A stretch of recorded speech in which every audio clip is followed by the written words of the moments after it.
What is a boat doing in the middle of a desert? You would expect to find a seagoing vessel closer to shore. This is the question archaeologists had been asking for decades. In 1988, there was a storm near one of the most important archaeological sites in ancient Egypt. A wooden structure emerged from the sand. It was hollowed out by termites. Scientists were determined to solve its mystery. In 2000, they began excavating the site near Abydos, Abydos. An American team of experts soon discovered a boat that was 70 feet long, and it wasn't alone. In total, there were 14 boats neatly resting next to each other. It was impossible to completely dig out the boats because of their poor condition. Luckily, the wood was preserved enough to get a sample. Analyses revealed that the boats were around 5,000 years old, the oldest fleet in human history to this date. The time of their construction predates the pyramids at Giza by half a millennium. Each ship of the fleet rested in a vault that matched its dimensions. The room was roughly a third of the size of a tennis court. It had mud brick walls that featured more than 120 drawings of boats.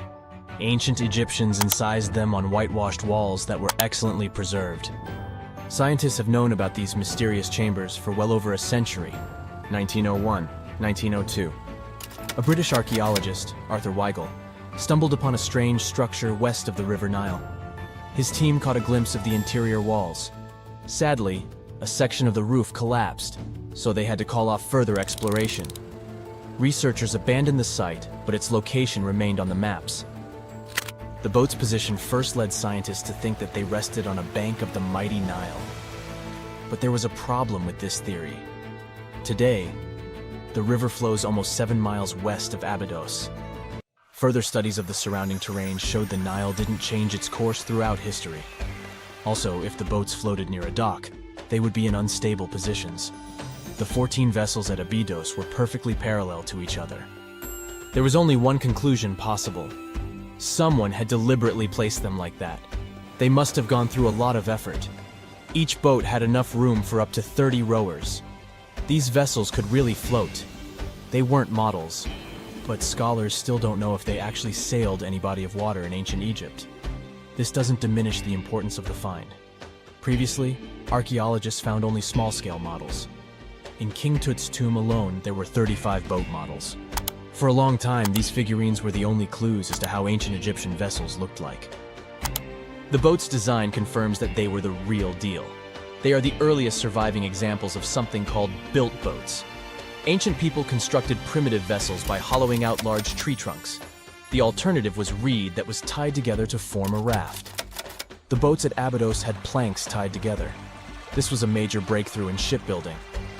During their lifetime, the boats must have seemed impressive. Timber was a valuable commodity at the time. There was no wood in the desert. Cedar had to be imported from Lebanon. The only person who could afford such luxury was the pharaoh. Studying the area around the ancient fleet provided more answers. Scientists discovered a mud brick structure where Egyptians worshipped the pharaoh. Its approximate date of construction matches that of the wooden boats. The same bricks out of which this building was made were used to encase the fleet. At the time of their construction, the rooms they were stored in had a ceiling. That's the section that archaeologists stumbled upon in the early 20th century. Just like mummies and coffins, these marvelous ships rested inside splendid vaults. The exterior of these rooms was also impressive. The outer walls originally had a plaster of white limestone. It reflected sunlight. In the desert sun, the structure housing the boats must have shone from miles away. Ancient Egyptian builders used the same technique to cover the pyramids 500 years later. Today, their surface looks jagged, but it wasn't always like this. When they were constructed, the pyramids had a top layer of fine white limestone. Their surface was smooth and it gleamed in the sunlight. Instead of stairs, the outer layer of the pyramids was more of a sleek ramp. Archaeologists were left with one final question. Which pharaoh owned the fleet? The answer lay just a mile from the site. This is where the tomb of a pharaoh from the 5th dynasty rested, King Senwosret III. Its time and style of construction matched the ones of the chambers with boats. The very end of his rule might explain how the boats ended up in the middle of the desert. The pharaoh probably passed away in northern Egypt. Then his body was transported down the Nile to Abydos in a marvelous procession of decorated boats. The vessels were later lowered to chambers near the final resting place of their owner.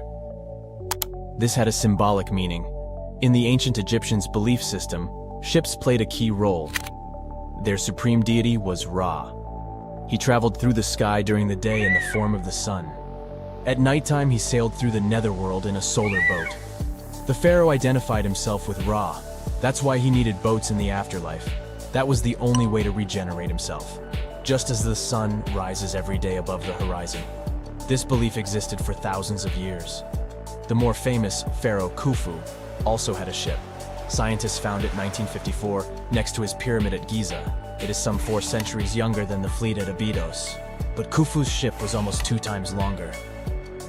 The Great Pyramid of Giza and King Tut's tomb are some of the most famous archaeological finds in Egypt. But there are many more secrets hiding beneath the endless sands of the Sahara Desert. Recently, 2020, archaeologists found a lost city there. They have labeled it as the most important discovery since King Tut's tomb, 1922. The city of Aten is some 3,000 years old. Historians hope it will give them a unique insight into the everyday life of ancient Egyptians. The famous archaeologist and Egyptologist Zahi Hawass proclaimed the site a lost golden city. Aten sits some 300 miles south of Egypt's capital, Cairo. It is close to the famous Valley of the Kings. Archaeologists first found sections of mud brick walls that spread out in all directions. They discovered complete rooms with tools of everyday life inside. The research team unearthed a bakery, a residential neighborhood, and an administrative district. They all date back to the time when the Egyptian civilization was the wealthiest in its long history. They were also the first to make objects from iron. In 1911, scientists found a set of iron beads near a village in Lower Egypt, El Girza. These are the earliest known iron artifacts. The discovery is literally out of this world. Ancient people made them by beating into shape a piece of a meteorite. The 9 beads were once part of an ornate necklace. They are now blackened and corroded, which is perfectly normal for a piece of jewelry that is over 5,000 years old. They consist of an iron-nickel alloy.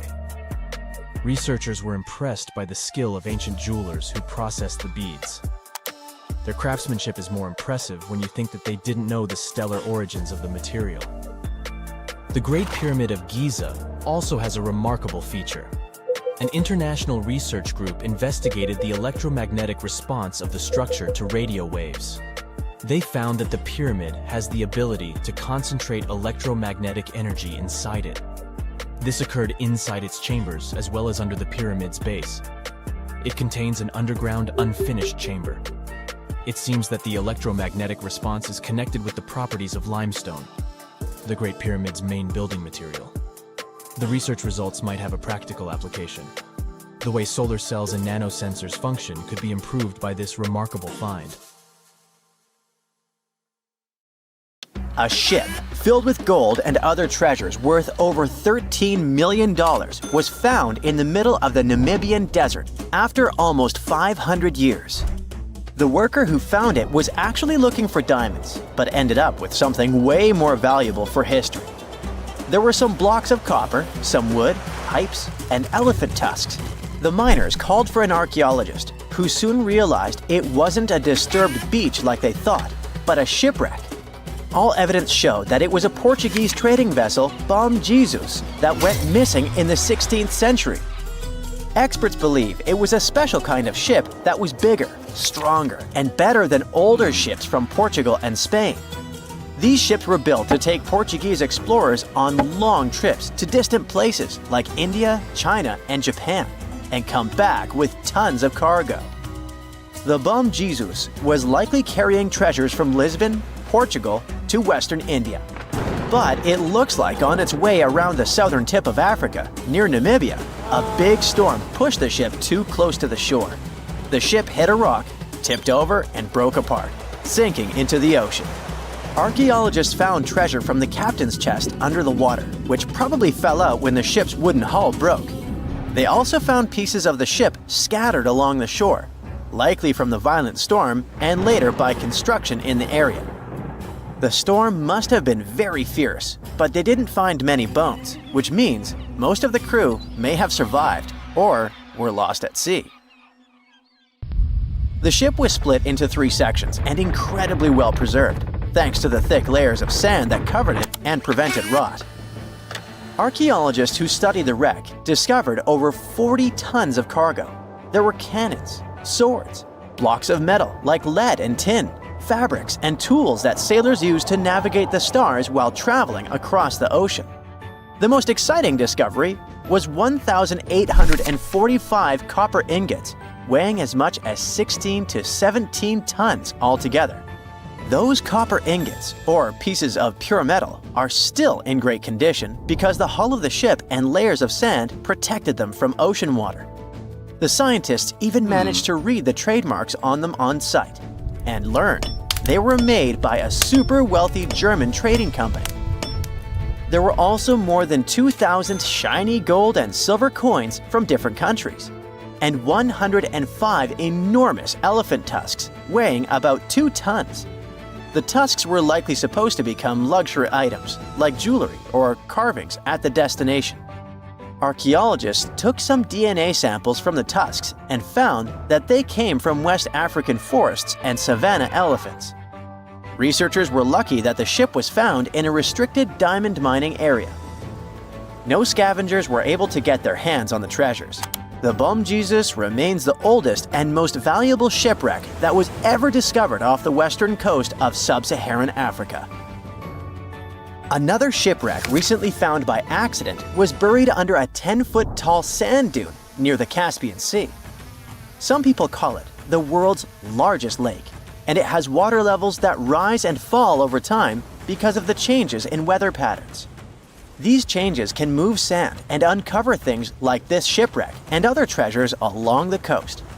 As the dune slowly disappeared, the ship started to show. Before digging it out, scientists worried that waves from the sea might damage the wreck. To protect it, they built a wall using thousands of sandbags to keep the waves away.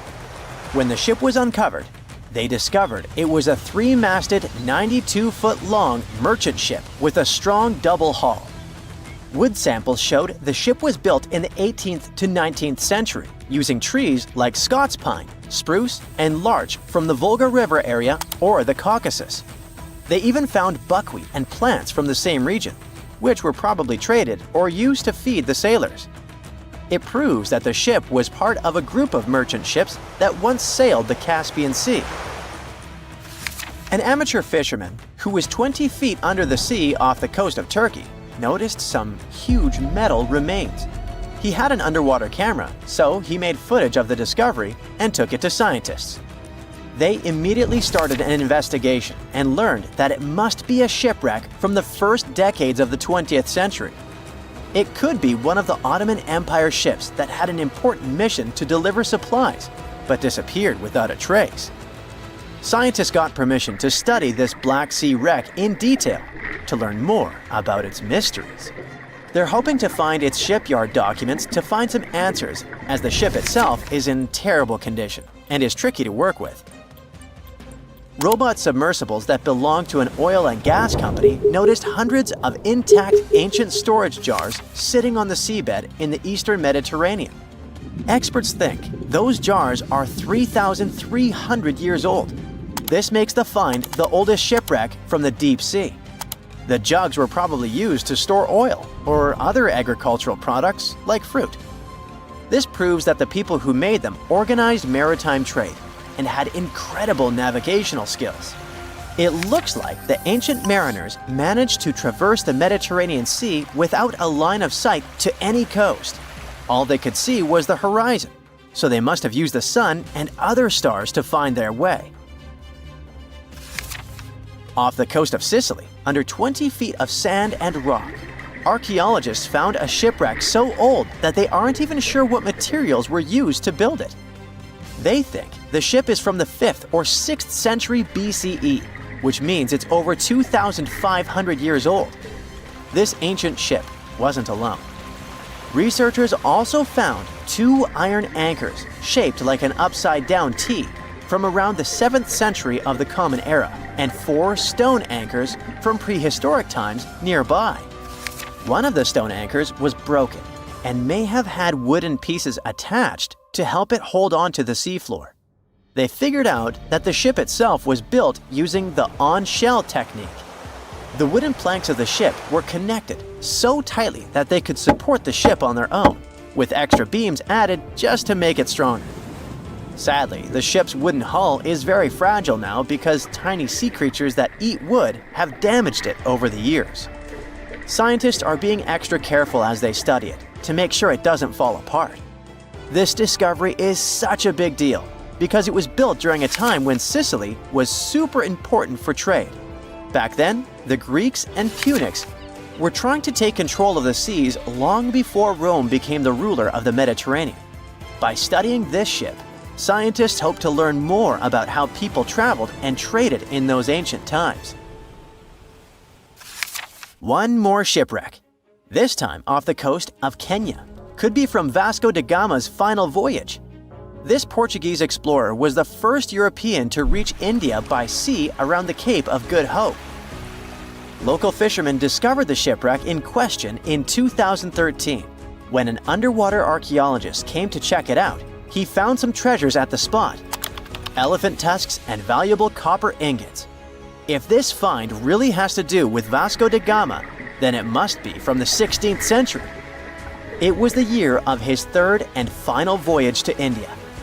Da Gama led a huge fleet of 20 ships, one of which was the São Jorge. Most of the ship is hidden under layers of coral, and a whole team of scientists are carefully digging trenches to find parts of the ship's wooden frame and hull.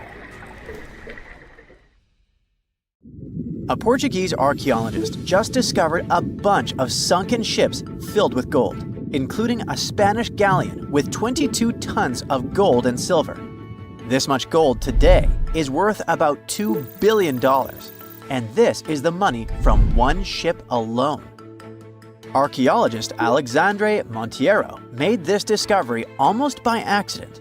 He was studying some documents when he found some information about a ship that went missing in 1615, and he decided he wanted to find it.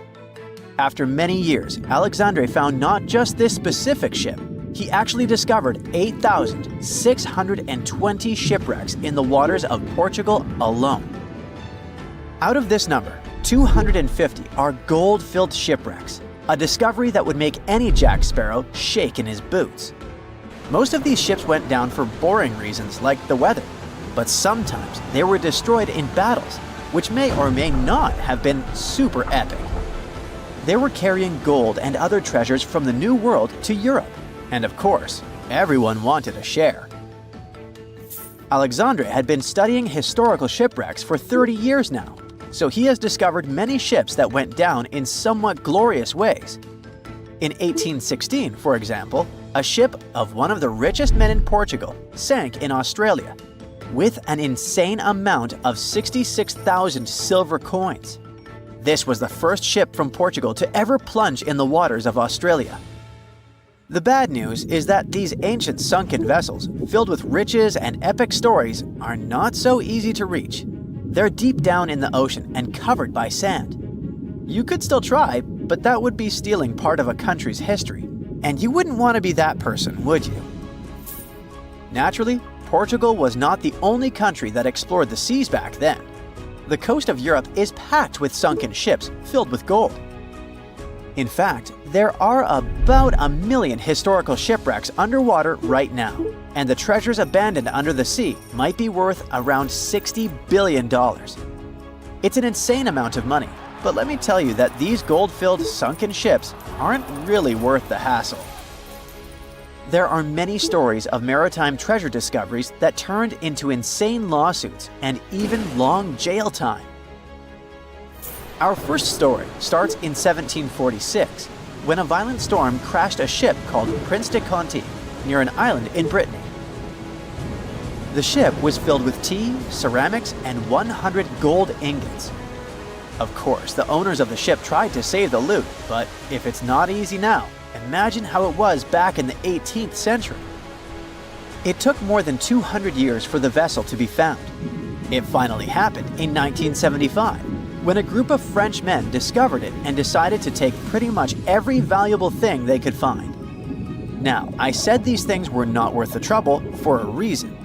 In France, if you find anything that can be historical, you must declare it to the local authorities within 48 hours. failed to comply, and you will be committing something known as a crime.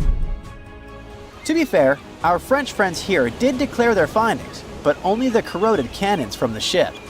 And the gold? Well, they sold it. Obviously, because each gold bar is worth between $125,000 to $231,000. It took French authorities almost 50 years to retrieve the stolen gold, and they didn't retrieve all of it.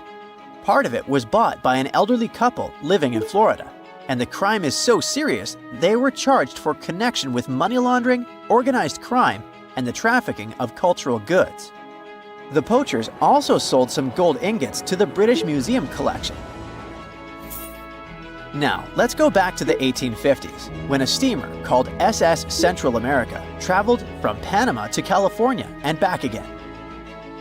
This was during the Californian Gold Rush, a time when 300,000 people moved to California to dig for gold. Because the travel route was not easy breezy, people needed to carry their gold around on big ships. This is where our friend SS Central America comes in. In 1857, the ship had 578 people on board and about 10 tons of gold. Very few survived, and around $100 to $150 million in gold went down with the ship.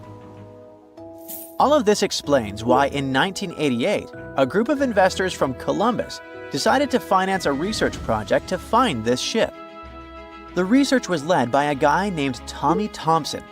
Tommy was really crazy about the idea of finding this sunken ship filled with gold. It took him years to find the exact location of the SS Central America, especially because the ship was 7,500 feet beneath the surface of the Atlantic Ocean, and retrieving it required a lot of fancy tech. A group of 161 investors paid for his adventure, but it goes without saying that they were not doing this out of love from their hearts. They invested $12.5 million in this project because they were expecting to earn at least 10 times more. But since life is not all sunshine and rainbows, 39 insurance companies sued the research team as soon as they retrieved the gold. Back when the ship was up and running, these companies insured the cargo of the SS Central America, and when the cargo was finally retrieved, more than 100 years later, they wanted to be compensated. They said it was not their job to retrieve it, but that doesn't mean they abandoned it. This crazy talk didn't stick, and 92% of the gold was given to the research team. The plot thickened when the investors were scammed by none other than Tommy Thompson, who fled with $4.16 million. He also had 500 gold coins, but he's not telling a soul where they are. Nonsense like this is the reason why most countries have rules to protect cultural properties. And yes, sometimes shipwrecks can be a cultural property. Obviously, there are many maritime treasure discoveries that happen without breaking any laws. The SS City of Cairo, for example, was a steamship that submerged in 1929 with 2,000 boxes of silver coins weighing 122 tons. A company called Deep Ocean Search retrieved the coins from a depth of 17,000 feet, which is 4,500 feet lower than the Titanic. 34 million pounds went to the UK Treasury, and the Deep Ocean Search also got a share. The good news here is that some of the coins can be bought by collectors, legally. Paying for a treasure is probably the closest you can get to an underwater archaeology find. I know, all I did was destroy your piracy dreams. But while raiding gold-filled shipwrecks may be a crime in most countries, or just financially impossible for us mere mortals, not all hope is lost. There is about $771 trillion worth of gold lying on the ocean floor, and it doesn't have an owner. It's like an underwater gold mine, except the gold is in the water. You know how the water of the ocean is salty? Well, the gold gets mixed with the minerals in the water, so it's not like you stumble upon a gold nugget on the beach. Each liter of ocean water has 13 billionths of a gram of gold, and it's very difficult to extract such tiny particles of gold from the water. But that doesn't mean people haven't tried, and, of course, there's been a scam here too. In the 1890s, a guy claimed he had invented a thing that would suck gold from the seawater. When he got enough money, he fled the country with the cash. If you really want to get some gold, you could try to extract it from the Earth's core, which has 1.6 quadrillion tons of gold. There's 16 times more gold in the Earth's core than what humans have mined in the whole of history. No hoax involved here because nobody has dared to go down there yet. With archaeologists discovering gold-filled sunken ships out and about, maybe we can make our own maritime treasure discoveries, or at least save enough money to buy some silver coins. There is a secret tomb directly underneath the Pyramids of Giza. It's flooded. It has a giant sarcophagus at the bottom with the lid thrown off, and two tiny tunnels, too small for any adult to enter, point straight toward the Great Pyramid and the Sphinx. Nobody knows where they go. A few years ago, they sent a boy inside to find out. He got stuck and had to be pulled out by his legs. This is the Osiris shaft, and it's been sitting under your feet this whole time. Let's go back 2,500 years. A Greek historian named Herodotus visits Egypt and writes something wild. He says there's a hidden chamber beneath the pyramids, underground, surrounded by water, holding the burial place of the pharaoh himself. He's specific about it, weirdly specific. And for the next 2,500 years, almost every scholar on Earth says this guy was making it up. Herodotus was famous for mixing real history and local gossip and legend. Serious academics didn't trust him on this one. Too strange, too dramatic. Probably fiction. Then in 1999, an Egyptian archaeologist named Zahi Hawass, the most famous Egyptologist alive, the man who ran all of Egypt's antiquities for decades, climbs down a shaft beneath the Giza Plateau and finds exactly what Herodotus described. Water, a stone platform, and a massive granite sarcophagus, nearly 100 feet underground. Herodotus had been right all along, for 2,500 years, and nobody believed him. Now let's talk about where this thing actually is, because this is the part that blows people's minds. You know the causeway at Giza? That long stone path that connects the Sphinx to the second pyramid, Khafre's pyramid. Millions of tourists walk along it or right past it every single year. The entrance to the Osiris shaft is hidden directly underneath it. No big sign, no dramatic doorway. Just a hole in the ground quietly sitting there with one of the strangest underground structures in the world below it. The shaft was first found by an archaeologist named Salim Hassan back in 1933. He got partway down, hit water, couldn't go further and left. For the next 66 years, it just sat there. It was known, documented, yet fully ignored. The reason is simple. Nobody could drain it. By 1999, though, the water table at Giza had dropped enough to make it possible. Hawass and his team went in with pumps, equipment, and a lot of determination. He later said it was the hardest excavation of his life. Weeks of dust, mud, and noise just to reach the bottom. What he found was worth every second of it. The shaft goes down through 3 levels. Think of it like a video game dungeon. Each floor gets darker, weirder, and harder to explain. Level 1. Nothing. An empty square room. Kind of a letdown. You climb down, look around, and think, okay, this is fine. Normal. Level 2. Now it gets interesting. About 60 feet down, the shaft opens into a series of 6 carved chambers. 2 of them hold massive granite sarcophagi, ancient stone coffins, each one enormous. There are also pottery fragments, beads, and little figurines called ushabtis, which ancient Egyptians used to represent servants in the afterlife. All of this gets dated to around 500 BCE. Impressive, but not yet insane. Level 3. This is where everything changes. nearly 100 feet underground. That's about the height of a 10-story building going down. The shaft opens into a large flooded hall. In the middle of it sits a rectangular stone platform, surrounded by water on all sides. And on that platform sits a granite sarcophagus. Massive, 10 to 15 tons, lid thrown off, empty inside. Here's the thing that stops you cold. There are no inscriptions anywhere in this entire structure. Not on the walls, not on the sarcophagus. There's virtually nothing. In ancient Egypt, that's almost unheard of. Tombs were covered in hieroglyphics, prayers, spells, the name of the person buried.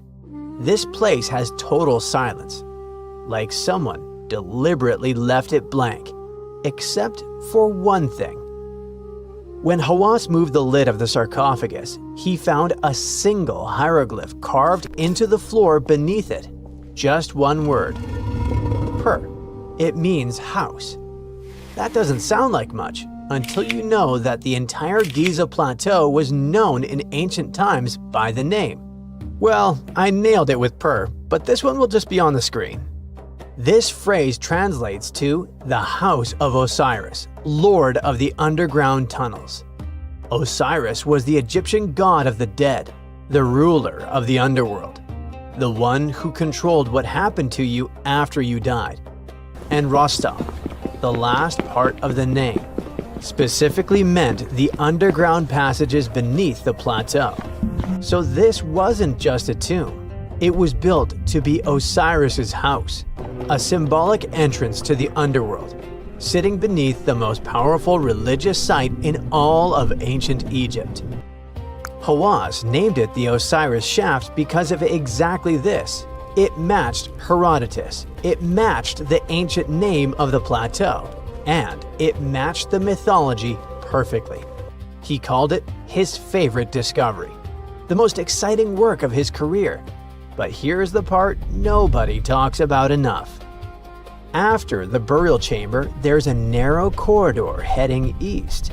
You squeeze through it for about 65 feet until you reach a tiny vault, barely enough space to turn around. And from that vault, 2 tunnels branch off. The first one heads north, directly toward the Great Pyramid. The second heads east, directly toward the Sphinx. Both tunnels are about 16 by 16 inches. That's roughly the size of a large pizza box. No adult can fit inside. Nobody has ever been able to explore them. We have no idea how long they are, where they actually lead, or what's at the end. When Hawass tried to investigate, he did the only thing possible. He sent a small boy in with a rope tied to his legs. The boy made it a little way and got completely stuck. They had to pull him back out by his feet. Those tunnels are still there right now, today, pointing at 2 of the most iconic structures humans have ever built, and we have never seen what's inside them. So what is the Osiris Shaft really? Here's the honest answer. We don't fully know. The oldest objects found inside date back to roughly 2355 to 2195 BCE, the Old Kingdom, the same era the pyramids were built. That means this shaft might be just as ancient as the pyramids themselves, but the chambers on the second level were added much later, and the sarcophagus at the bottom looks stylistically like it came from the 26th dynasty around 500 BCE. So people were using this place and adding to it across thousands of years. Different people, different eras, different beliefs, all drawn back to the same underground location. Some researchers think it's a lost royal burial site. Others think the third level is purely symbolic, a ritual space for the worship of Osiris, not an actual grave. Some wonder if the tunnels connect to a larger network of passages beneath the plateau that we haven't found yet. What everyone agrees on is this: the questions are still open. The Osiris shaft only opened to the public for the first time in 2017. For most of human history, it was just sitting there, under one of the most visited places on Earth, completely invisible to the millions of people walking above it. A historian described it 2,500 years ago and got laughed at for it. A kid got stuck trying to explore it. A 15-ton sarcophagus sits at the bottom with its lid thrown off and no name on it. 2 tunnels point straight at the Great Pyramid and the Sphinx, waiting for someone small enough, or brave enough, to find out where they go. We've been studying Giza for centuries, and it's still keeping secrets. Scientists found a new statue on Easter Island, inside the crater of an old volcano. They were sure they already cataloged all the moai. That's what they call those famous stone giants. But this discovery changes what we know about them. First of all, the moai were rarely alone, so we may hear about more of them in the same area. Second, it's the first moai found at the bottom of a lake. Scientists were working on a project to restore the marshland in the volcano's crater when they stumbled upon the statue. The lake that was here began to dry up in 2018. For at least 200 or 300 years, it was almost 10 feet deep, so it would be impossible for humans to build or put a statue on the bottom. Scientists think the moai are over 500 years old. It's possible that the Rapa Nui people who built them probably brought the statue here when the lake was dry in the past. The new find turned out to be slightly over 5 feet tall, which is smaller than the other statues on the island. It's a full-bodied one with recognizable features. Researchers also plan to do radiocarbon dating to find out the exact age of the statue. They don't plan to remove it from where it was found because the oldest members of the Rapa Nui community want it to stay where it is. Moai statues kept scientists puzzled for centuries. They knew that they were built as a dedication to the island's chiefs, but no one could figure out why they chose these various locations for the statues. Most of them were found along the coast of the island. Researchers from Binghamton University in New York decided to study the locations more closely and learned that it had to do with water. Easter Island has porous volcanic soil that absorbs rain easily, so there aren't enough streams or rivers and too little fresh water. Hundreds of years ago, the island's people relied on groundwater discharge to get drinking water. The water stored deep underground in rock or soil layers, called aquifers, reach a point where it flows up to the surface. When this underground water emerges near the coast, it mixes with the salty seawater, but the salt level remains low enough that the water is safe to drink.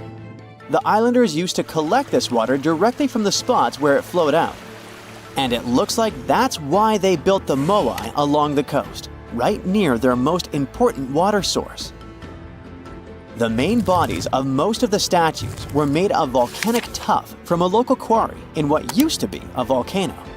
This material is easy to carve, but not so easy to transport. That's probably why researchers found over 300 unfinished moai back in the quarry. The rest of them stand in various locations, facing the villages. It looks like the statues were carved lying on their backs. Then, their sculptors detached them from the rock, moved them downslope, and set them in a vertical position to finish the work. When it was done, it was time to move the statue to its platform.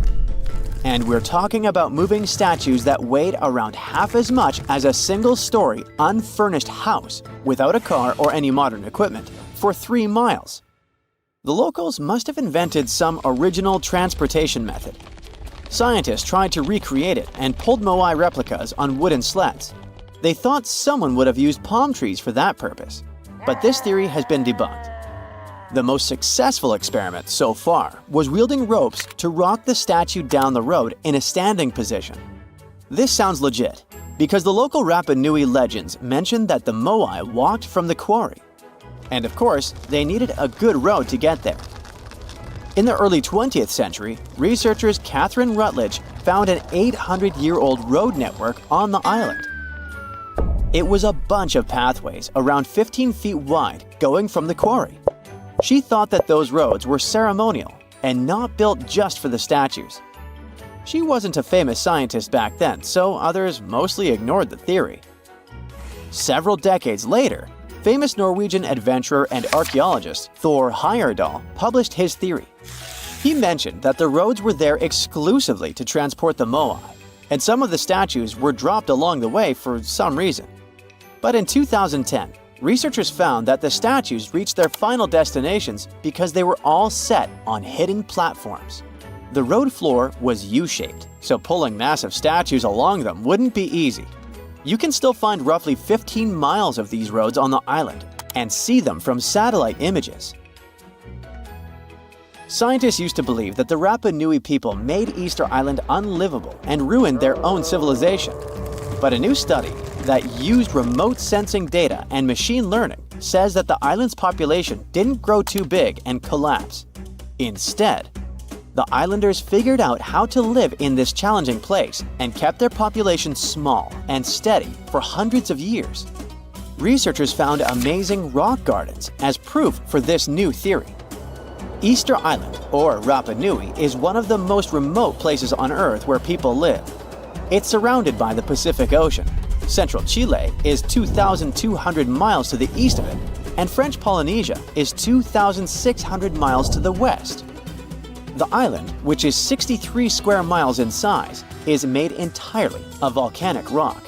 But the volcano stopped erupting a long time ago. So, Rapa Nui's soil has lost most of the useful nutrients that lava once brought here.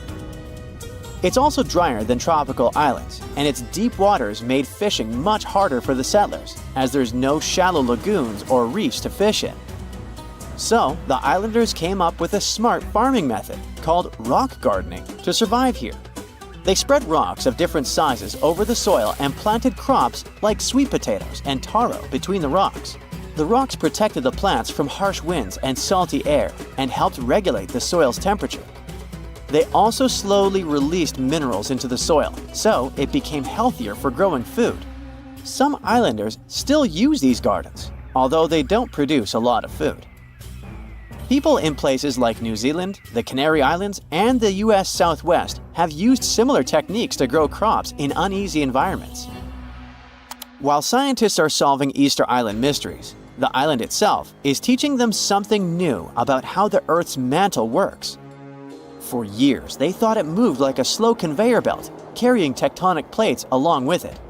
But a new study by geologists from Cuba, Colombia, and the Netherlands is challenging this idea. They used a special method called zircon dating to figure out the island's age. Zircons are tiny crystals that form when magma cools, and they have traces of uranium inside that turns into lead over time. So, the scientists measured this change to tell the age of zircons. And they were shocked when they saw that some zircons were way older than expected, around 165 million years old. The island itself is only 2.5 million years old. The scientists found that these ancient zircons came from deep inside the mantle, under the tectonic plate, by magma from earlier volcanic activity. Easter Island's volcanoes are part of a group called hotspot volcanoes, formed by hot plumes of rock rising from deep within the Earth. Normally, these plumes stay in one spot while the Earth's crust moves above them and creates a chain of islands, like Hawaii. But the discovery of ancient zircons on a younger island shows there's more going on deep underground than we thought. Research showed that 165 million years ago, a giant volcanic plateau existed where Easter Island is now. But 110 million years ago, it sank under Antarctica because of tectonic subduction. Ancient zircon minerals stayed put and didn't travel away with the mantle conveyor belt. So, it looks like the mantle near hotspot plumes doesn't flow as much as scientists used to think. It stays still. This new idea could lead to big changes in how we understand plate tectonics and how the Earth's inside moves over time.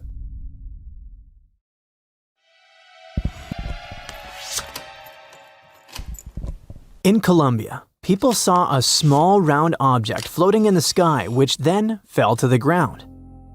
They recorded it on video and picked it up. It turned out to be a strange round metal sphere. There were no turbines or propellers on it, which are common for drones. Plus, according to eyewitnesses, the sphere was cold after it fell to the ground.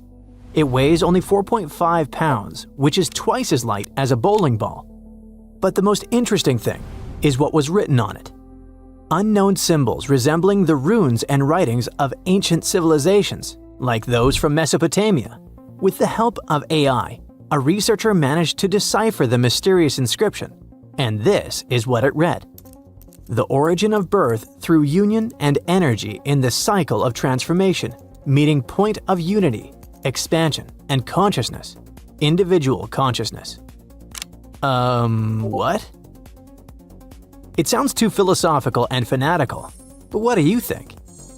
Okay, the inscription is more or less clear, but what about the composition of the sphere? What is its origin? Its design differs from standard production methods since it has no welding seams and joints. Using X-rays, scientists saw the interior of the sphere.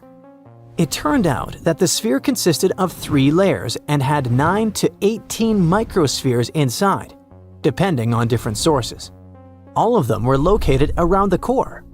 Obviously, many people started to claim that this was some kind of unknown technology from another planet. How it floated and why it turned out to be cold is unknown, but let's be honest. If it was really some unknown mysterious object from space, then the whole world would already be talking about it. The sphere looks like an art object or something like that. And all these tricks with hovering as well as the encrypted message seem to be part of some kind of performance. Most internet users have the same opinion, by the way. What do you think is the point of this project? Perhaps the artist wanted to show how easy it was to make people believe in extraordinary things. Or if you read the deciphered words attentively, it looks like a philosophical message encouraging us to stop ruining the planet and claiming that progress and nature must unite. But how did it fly? Perhaps the artist or someone else drew a flying sphere on a computer and added it to the recorded video and then threw it on the ground. To be honest, the sphere from Colombia is not very surprising, unlike these small spheres that were found in a 3-billion-year-old rock. It happened in South Africa in the 80s. Mysterious spheres similar to tiny cricket balls are called Klerksdorp spheres. They have a smooth surface and tiny lines running through the center. They look like they were created by some ancient cave human, but the only catch is that 3 billion years ago, there were no humans. There weren't even any dinosaurs. So who or what created these things? Many pseudoscientists say that the spheres were created by extraterrestrial civilizations. An employee of the museum where they were kept even said the spheres spun on their own. How was it possible? A thorough analysis revealed the truth. The answer was simple. The creator of the spheres is nature. These things are called concretions and are found in various places around the world. The small balls are made up of various minerals and rocks. But how does nature create them? There's a small grain of sand inside the stone. For millions and billions of years, water with minerals envelops this grain in layers, and thus, a small ball is formed. And these lines on the sphere are the traces of the stone inside which this sphere grew. But how did they roll in the museum? Very simple. Round objects can roll with the slightest push. Not far from the place where the museum is located, people mined gold. It probably caused small earthquakes, and the shaking of the ground made the spheres move. So, nothing strange here. But if these little spheres were moving and making weird loud noises, it would be pretty creepy. Fortunately, there was no such thing in the museum. But something similar happened in Jacksonville. A large metal sphere the size of a bowling ball became perhaps the most famous sphere in the world after the Betts family found it at the Fort George Island Forest in 1974. Jerry, Antoine, and their 21-year-old son Terry were walking in the woods around their private property when Terry found a mysterious metal ball. He thought it was a beautiful souvenir, so he took it with him. The strange artifact stayed in the house like a trinket.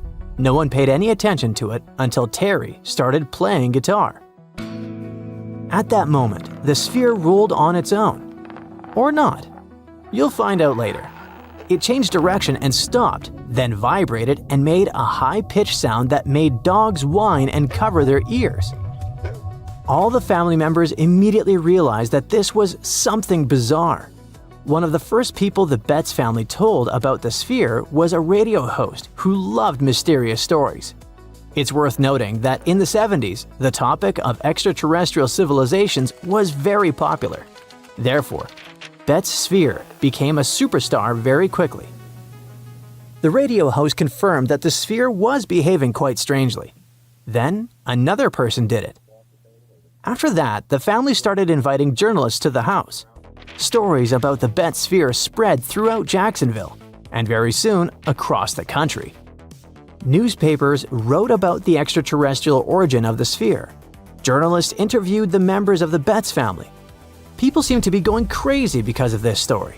Of course, the news about the mysterious artifact reached the country's authorities. The US Navy decided to take a look at the Betts sphere to make sure it wasn't their technology. But what if it was some kind of secret development that fell out of a plane and ended up in the hands of civilians? Fortunately for the Navy, this theory turned out to be false. They analyzed the sphere and found out that it was made of stainless steel, but they couldn't figure out who its creator was. But they knew for sure that the sphere had been made on Earth. A tiny triangular chip on the surface caused the ball to roll on the floor in different directions. In such a perfectly balanced object, even a tiny flaw could make the ball move in a strange way. Also, the construction of the house was uneven. Any light touch caused the sphere to move and change direction.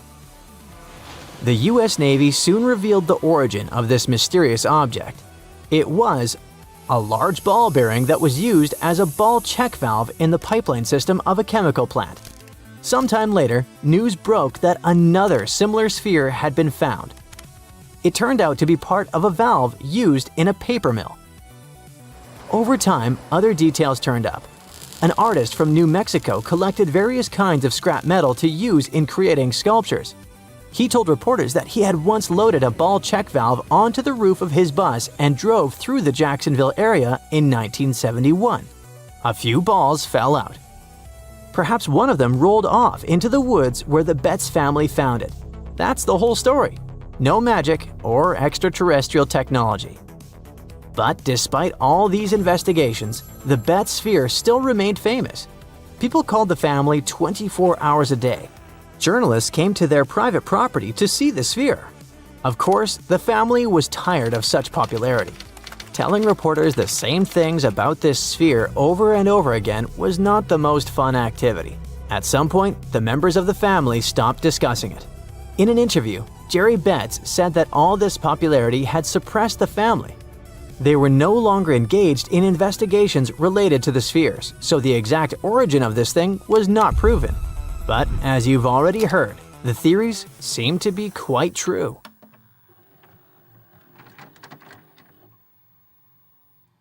All the way back in 1972, a super-secret satellite was zipping around the globe. It was taking high-altitude photos of the flat grasslands in Kazakhstan. They were probably looking for military secrets. Instead, they caught a couple of frames of massive geometric shapes stamped into the dirt. They had accidentally photographed a 36-century-old ghost town. Because those photos were secret, it took decades for researchers to finally access the coordinates and send modern drones to map the area. That's how they uncovered a 346-acre ancient settlement. But what raised eyebrows isn't how big it was. The cool part is the high-tech prehistoric factory run by nomads. The site is called Semiyarka, which means the city of 7 ravines. Scientists named it like that because it's located on a cliff overlooking a wide river valley.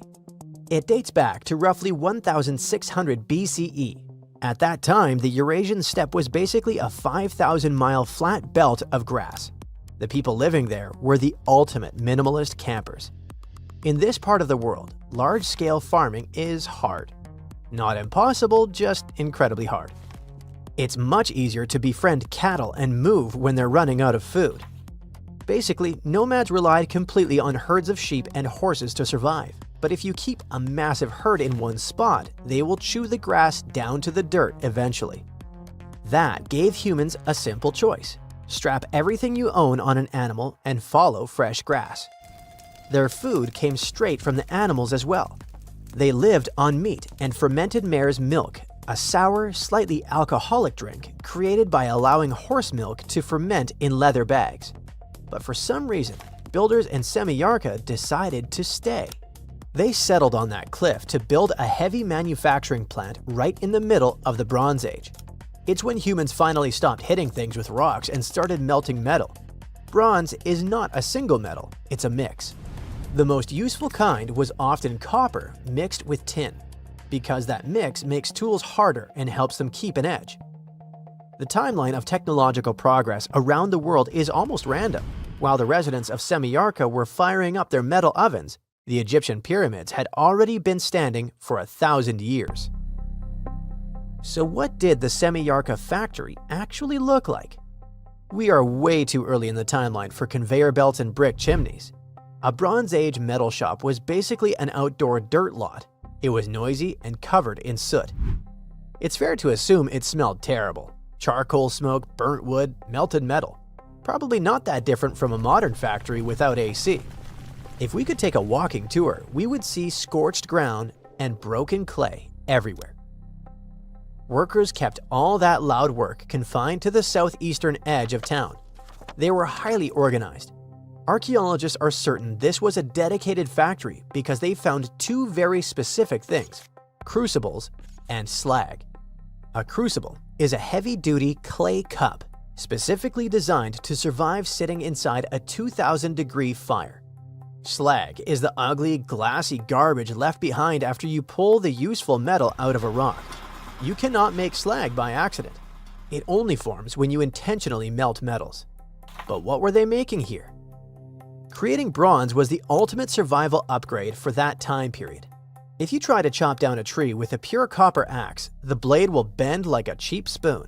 You'll have to stop, put the axe on a rock, and hammer it flat again.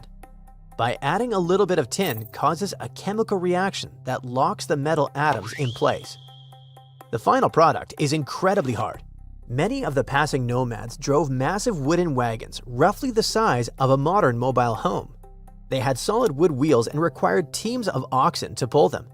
Maintaining those giant wagons required sturdy tools, making Semiyarka the ultimate highway pit stop. They were mixing around 12% tin into their copper. Tin is a soft, silvery metal that melts at surprisingly low temperatures and acts as a heavy-duty chemical hardener when stirred into a vat of boiling copper. In the ancient world, tin was incredibly hard to find. Copper is fairly common, but entire empires would panic if their tin supply chain broke down because you cannot make bronze without it. Semiyarka was sitting on a local gold mine. They had access to tin in the nearby mountains, which could mean they controlled the exact ingredient everyone on a 5,000-mile steppe desperately needed. But what happened, and how did it end up a ghost town? We know for a fact they were not defeated by some other nomadic tribe or an army. Something like that would leave a various obvious dirt crime scene, from skeletons to a massive layer of black ash where stuff was burned down. There would be dropped weapons, those made on site. Semiyarka has none of that. Instead, archaeologists found a clean exit. The locals packed up their valuable tools, gathered their herds, and did what nomad tribes do. They moved on. At least we assume so for now. It's possible that they accidentally destroyed their own neighborhood. To keep an oven hot enough so it can melt metal, you need a lot of wood, which means they probably chopped down every single tree for miles. Without tree roots to hold the dirt together, the soil turns to dust. The grazing grass disappears. When it happens, traveling customers stop showing up. The town essentially turned its own front yard into a barren wasteland just to keep the factory fires burning. This whole domino reaction would leave clues, but the news is pretty fresh, so we might learn more soon. Semiyarka probably simply faded away. It's certainly not the only advanced settlement that ended up lost in time. On the vast, empty steppe of the Ural, there's a city planned like a fortress from day one. That's Archaeology. It was another unexpectedly advanced place for this time. From above, the enclosing wall forms an almost perfect circle, about 520 feet across. Concentric walls ring the site, with a defensive ditch outside. Inside, roughly 60 houses curve along the walls like puzzle pieces. The layout shows careful planning and a well-organized community. Then there is Akrotiri. This Bronze Age town on the island of Santorini was buried by a massive volcanic eruption. The falling ash acted like concrete and actually locked the entire city in a perfectly preserved time capsule. Excavators found multi-story houses stacked on top of each other. You can still see vibrant paintings of ships and dolphins glowing on the walls. Inside the homes, water once ran through indoor terracotta pipes long before modern plumbing existed. There is also Derinkuyu in central Turkey. We only know it existed because of a home renovation gone wrong. Back in 1963, a local man took a sledgehammer to a wall in his basement. The wall crumbled and revealed a dark tunnel. He walked inside and accidentally discovered an 18-story underground doomsday bunker.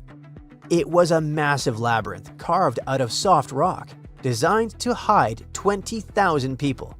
They even carved 1,000-pound solid stone wheels that they could roll across the hallways to seal the doors and block invaders. If you like Lord of the Rings, this has to remind you of dwarves and how they lived. One of the coolest things about modern tech is that it lets us map ancient places almost perfectly. Satellites and remote sensing tools can scan the surface of Earth and trace walls, streets, and workshops that have been buried for thousands of years.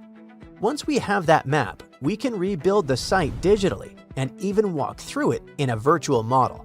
It's not the same as standing on the step and melting bronze in open air, but it's the closest we get to stepping back in time.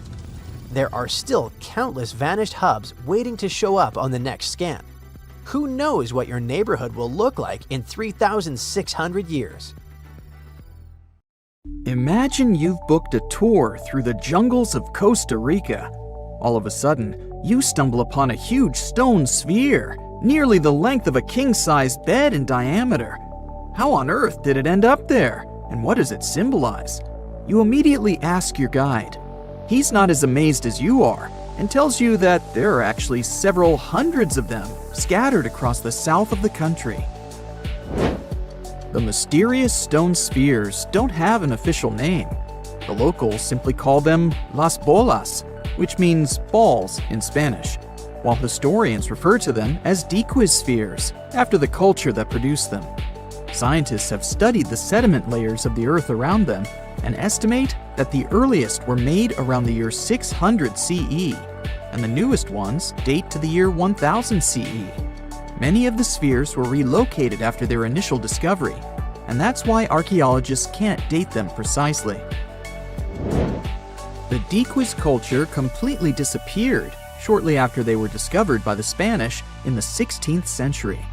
Unlike the Mayas and the Aztecs, the myths or legends of these peoples didn't survive, so they cannot explain the existence of the mysterious orbs. More than 300 of these objects have been discovered so far, with some being smaller than 1 inch in diameter, and the largest measures 6.6 feet in diameter, standing taller than most humans. Although there are ones made from limestone, most spheres were carved out of a coarse version of basalt, a type of rock that forms when lava cools rapidly. Some orbs weigh up to 15 tons, and in most cases, their surface is smooth to the touch, although there are coarse, mostly unfinished pieces. If we throw away the theory that river erosion naturally sculpted the spheres, the ancient people seem to have created them by hammering boulders with other rocks. Once they got the rough shape they were aiming for, they would polish the rock to perfection, using techniques such as controlled fracture and grinding. The mysterious spheres are located in the Diquiz Delta, on the coast of the Pacific Ocean. Most of them can be found in a place called Farm 6, which, alongside 3 other sites, was proclaimed a UNESCO World Heritage Site in 2014. The area contains other finds from the pre-Columbian era, such as paved areas, burial sites, and mounds. For centuries, the stone balls were hidden under a thick layer of sediment that protected them against the elements and looters until they were unearthed during the 1930s. The company that owned the land was clearing the rainforest for banana plantations when they stumbled upon these unusual stone constructions. Some were damaged by bulldozers, and some by workers trying to pry them open, as they believed there was gold hidden inside. It took a while before the authorities intervened to stop further damage to the finds.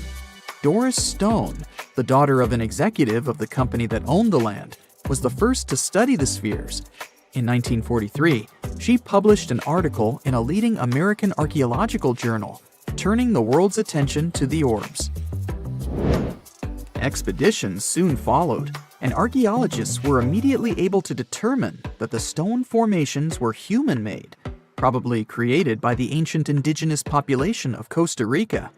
To this day, no one has been able to fully explain their function in a scientific way. It means there's still room for some wild theories about the sphere's origins and true purpose.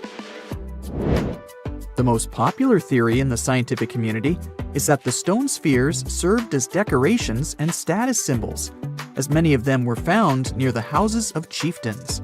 Local tribal leaders were also laid to rest with some of the smaller balls, so these stone formations were definitely associated with power in some way. Chiseling a boulder to perfection involved a lot of labor and planning, and only powerful individuals could afford it at the time. The other popular theory is that the boulders were used for astronomical observations.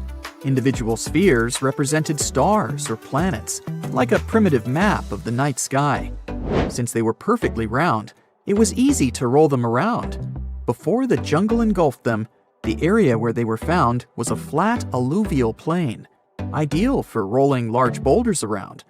Another version of this theory suggests that the stones were used as boundary markers, much like modern border stones, which are also mostly made from stone. Finally, legends from other tribes that lived in the area tell of how the spheres were cannonballs that the deity of thunder used to drive away the deity of winds and hurricanes. We still don't know the original purpose of the Costa Rican spheres, but they remain an important part of the country's national identity. The National Museum in the Costa Rican capital, San Jose, has 6 of them in its courtyard. Many other spheres have become prized garden decorations for wealthy Costa Ricans. There's even one at Harvard University. More than a millennium after they were created, the mysterious stone spheres of Costa Rica are still associated with power and wealth. In terms of numbers, the stone orbs are not perfectly round. They are rated as nearly perfect, at 96% spherical in shape.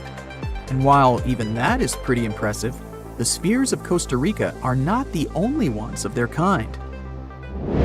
Nearly a decade ago, workers came across mysterious giant stone spheres deep underground in a coal mine in northern Asia.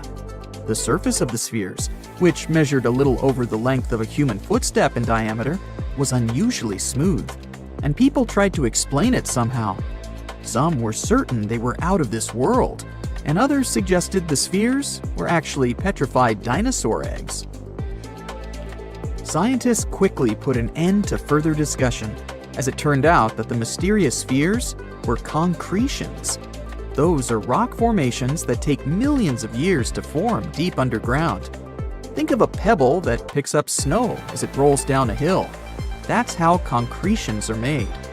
Groundwater, rich in sediment and minerals, flows around the sediment, slowly shaping it into a perfect orb.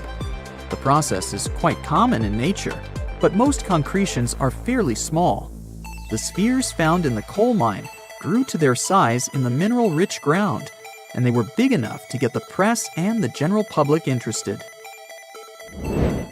Another possible case of concretions is the massive stone spheres found in the Visoko Valley in Bosnia. Samir Osmanagic, better known as the Bosnian Indiana Jones, was the first to explore those objects about as wide as the length of a London bus. He believes the stone spheres were carved by a lost civilization that lived in the area 1,000 years ago. The reddish color of the orbs, though, is proof to geologists that they are indeed concretions, rich in iron content. The Moki marbles, found in rural Utah, are similar in color to the Bosnian spheres. These tiny concretions are the size of toy marbles and consist of a sandstone core and a shell made out of hematite, an iron ore. In South Africa, miners have come across Klerksdorp spheres, which are similar in shape and size to Moki marbles. The only difference is that these ones formed inside volcanic sediments and ash. The most intriguing among human-made tiny spheres are probably the orbs found on several Greek islands. Scientists discovered 700 stones smaller than golf balls near the Bronze Age site of Akrotiri on the island of Santorini. They believe that the finds were between 3,600 and 4,500 years old. When they compared all the stones' variations in size and color, the archaeologists concluded that these enigmatic stones could have easily been the oldest board game ever made. With the help of artificial intelligence, scientists are now trying to work out the rules of this game. The Loch Ness Monster is actually not from Scotland. Turns out, this real-life creature lived in the freezing waters of Antarctica about 70 million years ago. In 2019, researchers discovered fossils of a huge, prehistoric marine reptile that looked a lot like what people described as Nessie. This beast was terrifying, measuring up to 36 feet long with a massive giraffe-like neck. It also weighed around 15 tons, which is about the size of 3 elephants. Next up on our list of huge animals is a penguin. I know penguins aren't exactly what you'd call big, but scientists have just found what they think might be the biggest penguin ever, the Kumimamu fordyce. It's believed that these giant birds were hanging around New Zealand about 55 million years ago, and they were huge, weighing over 330 pounds. That's about 5 times the size of the emperor penguins, which are considered the largest penguins alive today. Now, let's move on from massive creatures to something much smaller. Meet B. Manfred Schmitti, a great ape that lived around 12 million years ago in what is now Germany. This creature is very special, as it's the tiniest great ape ever discovered. And when I say tiny, I really mean it. These ancient animals only weighed about 22 pounds. They were basically no bigger than a super chunky cat. If you think small creatures aren't scary, wait until you meet the electric blue tarantula. This newly discovered species from Thailand's mangroves has an almost otherworldly electric blue color. Its vibrant hue doesn't come from pigment, it is actually caused by the unique structure of its hair, which reflects blue light, making it look like an extraterrestrial being. We're going even further now, diving into the freezing pitch-black depths. At around 2,000 feet deep in the Andaman Sea, scientists found a new species of ghost shark, which they named Chimera supape. Their appearance is straight out of a horror movie. They have sleek, pale bodies, frills that look like feathers, and large, creepy eyes. These ghost sharks aren't actually sharks, but they are related, having diverged from their cousins about 400 million years ago. The good news is they're not too scary since they're only a bit bigger than a shoebox. Just when you think we can't find stranger creatures, we come across this ancient amphibian from Brazil. Scientifically known as K. rosae. This newly discovered giant crocodile-like creature lived during the Triassic period, over 240 million years ago. At nearly 10 feet long, it had a powerful jaw, resembling the modern-day alligator. This beast was definitely a survivor since it adapted to the most severe conditions ever seen on the planet. Last year, scientists were tracking the dense Amazon rainforest at night when they found some quirky orange spiders that looked like they were wearing black boots. The team soon discovered it was a new type of giant crab spider. And no, they don't look like crabs at all. They only got their name because, while perched on plants, these spiders spread their legs out to the sides, just like crabs. Do you know that some new species are named after celebrities? Hollywood icon Harrison Ford now has his very own snake, for example. Discovered in Peru, T. Harrison Fordy honors the actor famous for his role as Indiana Jones, an archaeologist with a notorious fear of snakes. Unlike the film's menacing serpents, this new snake species is quite modest in size, measuring about 16 inches long. We also have the Rampholion princei, a small new species of pygmy chameleon from Tanzania that was named after US rapper and poet Prince Iya. He received this honor because of his work raising awareness about global environmental issues. Another celebrity namesake is DiCaprio's snail-eating snake, which hangs out in the shrubs of Panama's forests. This S. irmelindi caprioi is about 15 inches long and spends its nights on palm fronds looking for snails and slugs. Its round eyes look like glowing coals that can be a bit scary, but overall, the creature is super chill. Even when it feels threatened, it doesn't bite. It just coils up around its head and gives off a really bad smell. Now something a bit more sinister.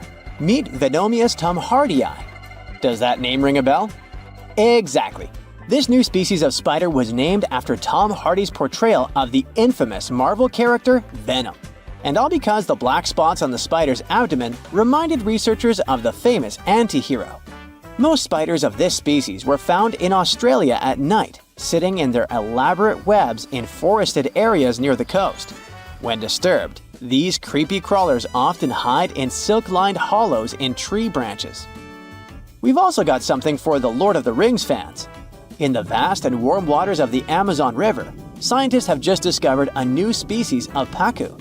This fish is a relative of the terrifying piranha, with a plant-based diet and human-like teeth.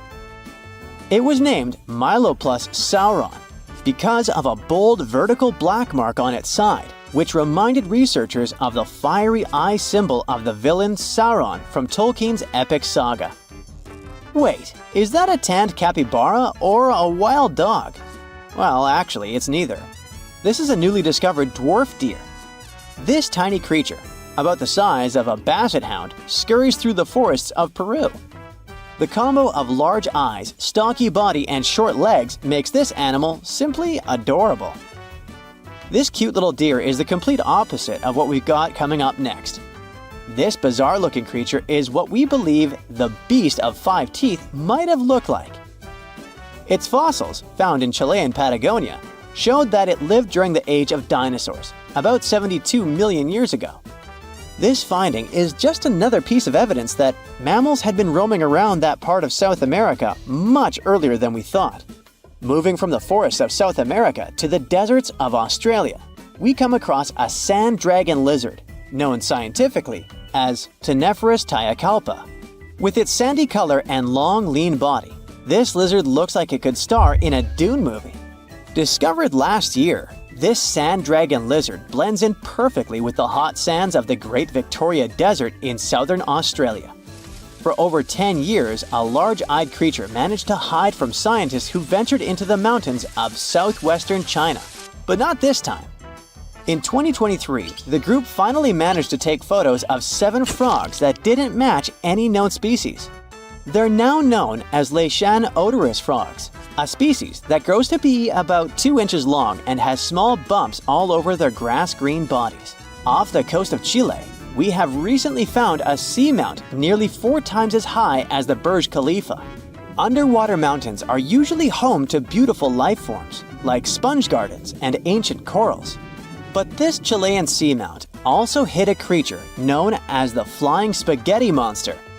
It's a rare type of squid with long noodle-like tentacles that make it look like an underwater pasta dish. Including its tentacles, this strange creature can be over 130 feet long. Recently, scientists were diving into the cold waters of the Antarctic Peninsula when they thought they had found an ordinary dragonfish swimming by. But there was something unusual about this one. It turned out that this fish had 2 darker vertical stripes along its slender body. That's when they realized they were looking at a new species, the banded dragonfish. From bizarre sea creatures to a cute one. In 2017, locals were diving near Kume Island in Japan when they found the skeleton panda sea squirt.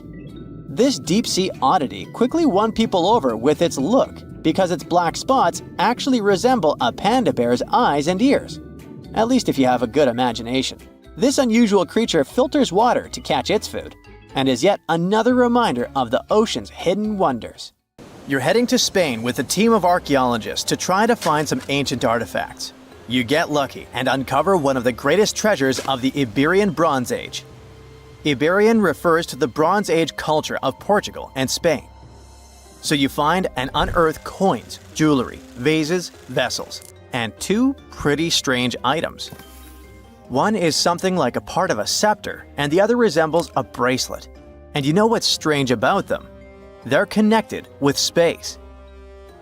In 1963, several miles away from the city of Vienna, Spain, scientists discovered the treasure of Vienna, one of the most significant gold hoards from the Bronze Age. Interestingly, are there bronze treasures from the Golden Age? Never mind. All the gold found dates back to sometime between 1500 and 1200 BCE, except for that scepter and bracelet. They were made by inhabitants of another planet, so their production date is unknown. Okay, that's a joke. However, a small part of this joke is true.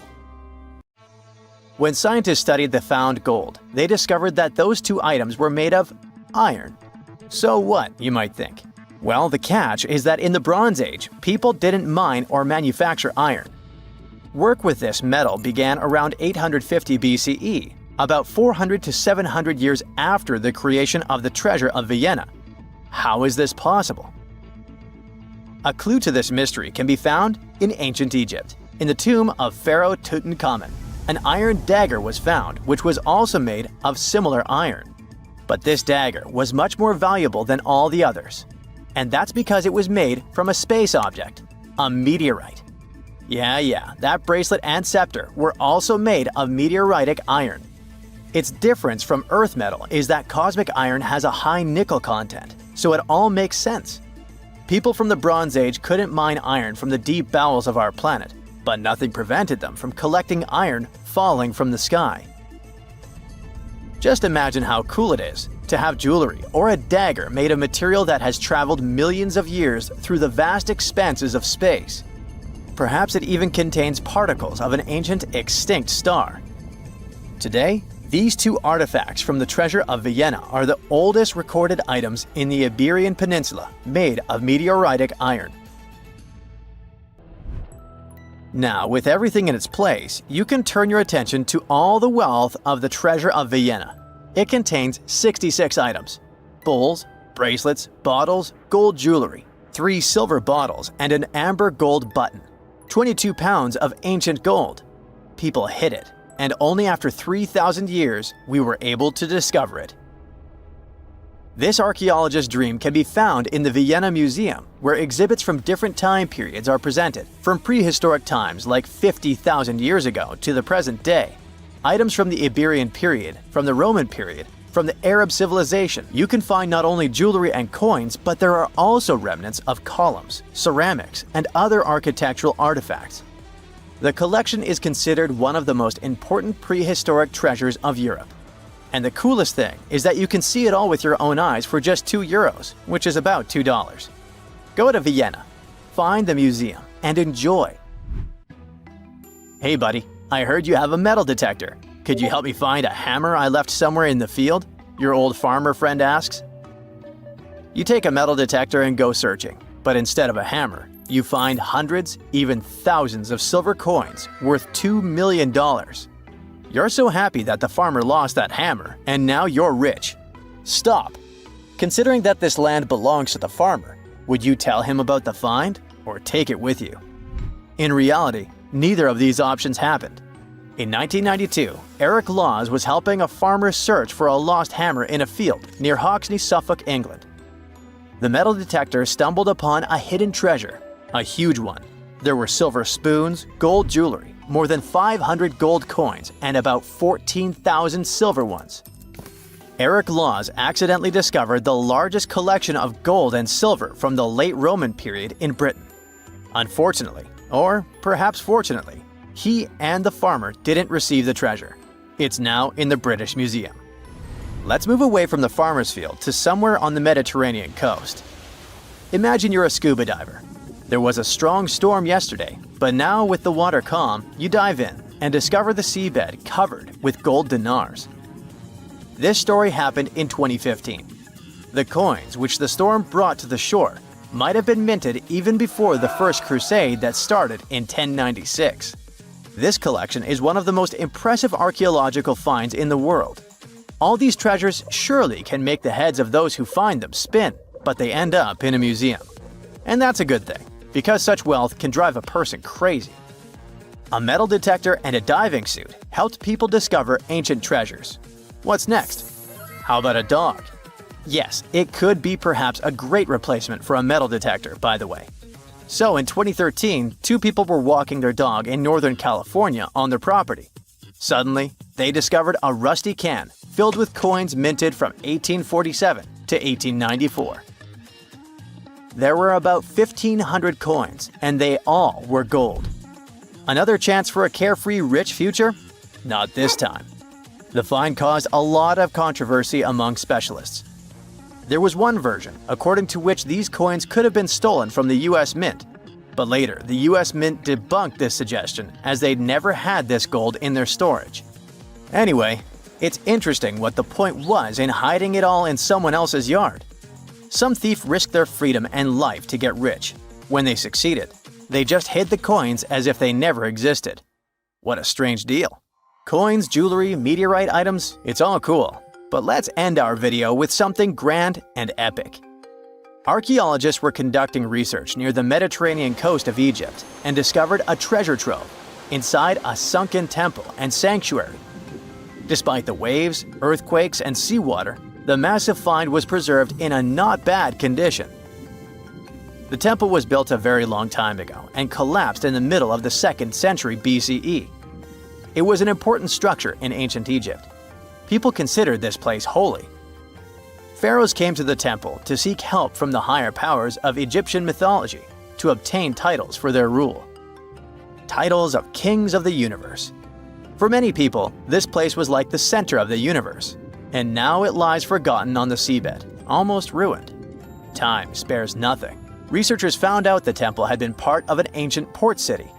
A long time ago, an earthquake occurred in this area and destroyed the city. Tidal waves softened the ground and dragged the town into the Mediterranean Sea. While studying the temple, scientists found many secret treasures there: silver ceremonial instruments, gold jewelry, and alabaster vessels. In past times, people used them to store perfumes or greasy ointments called unguents. Perhaps in ancient Egypt, they weren't bad in the field of cosmetology. Near the temple, archaeologists discovered a Greek sanctuary.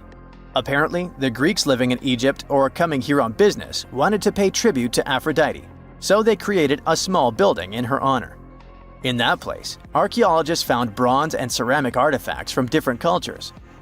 Scientists found out that the Greeks had permission to trade in the Egyptian city and even be its residents. It seems pharaohs living around 600 BCE were favorable to the Greeks. The profession of an archaeologist is very exciting. But what would you do if you found some ancient treasure? Before answering this question, find out what law applies to such finds in your country. You find yourself at a food fair in Iceland when you see it for the first time. Volcano bread. You eat a slice and oddly enough, it actually tastes good. Unsure of how this works, you check out the baking process. Is this kitchen really strange looking, or is it just me? The baking spot is in nature, specifically in a hot springs field. You better watch your steps so you don't get burned by the hot vapor jolting from the ground. Now, a local baker shares their traditional rye bread recipe with you. Rye flour, check. Yeast, check. You mix it all together and pour it into a metal pot. Next on the list is digging the hole where you'll place the pot to bake. You dig for about 16 inches until you can see the water bubbling from the ground. If you want to do it like a local, you'll use your finger to check the water temperature. Yikes! That's hot! Actually, the ground is heated by lava.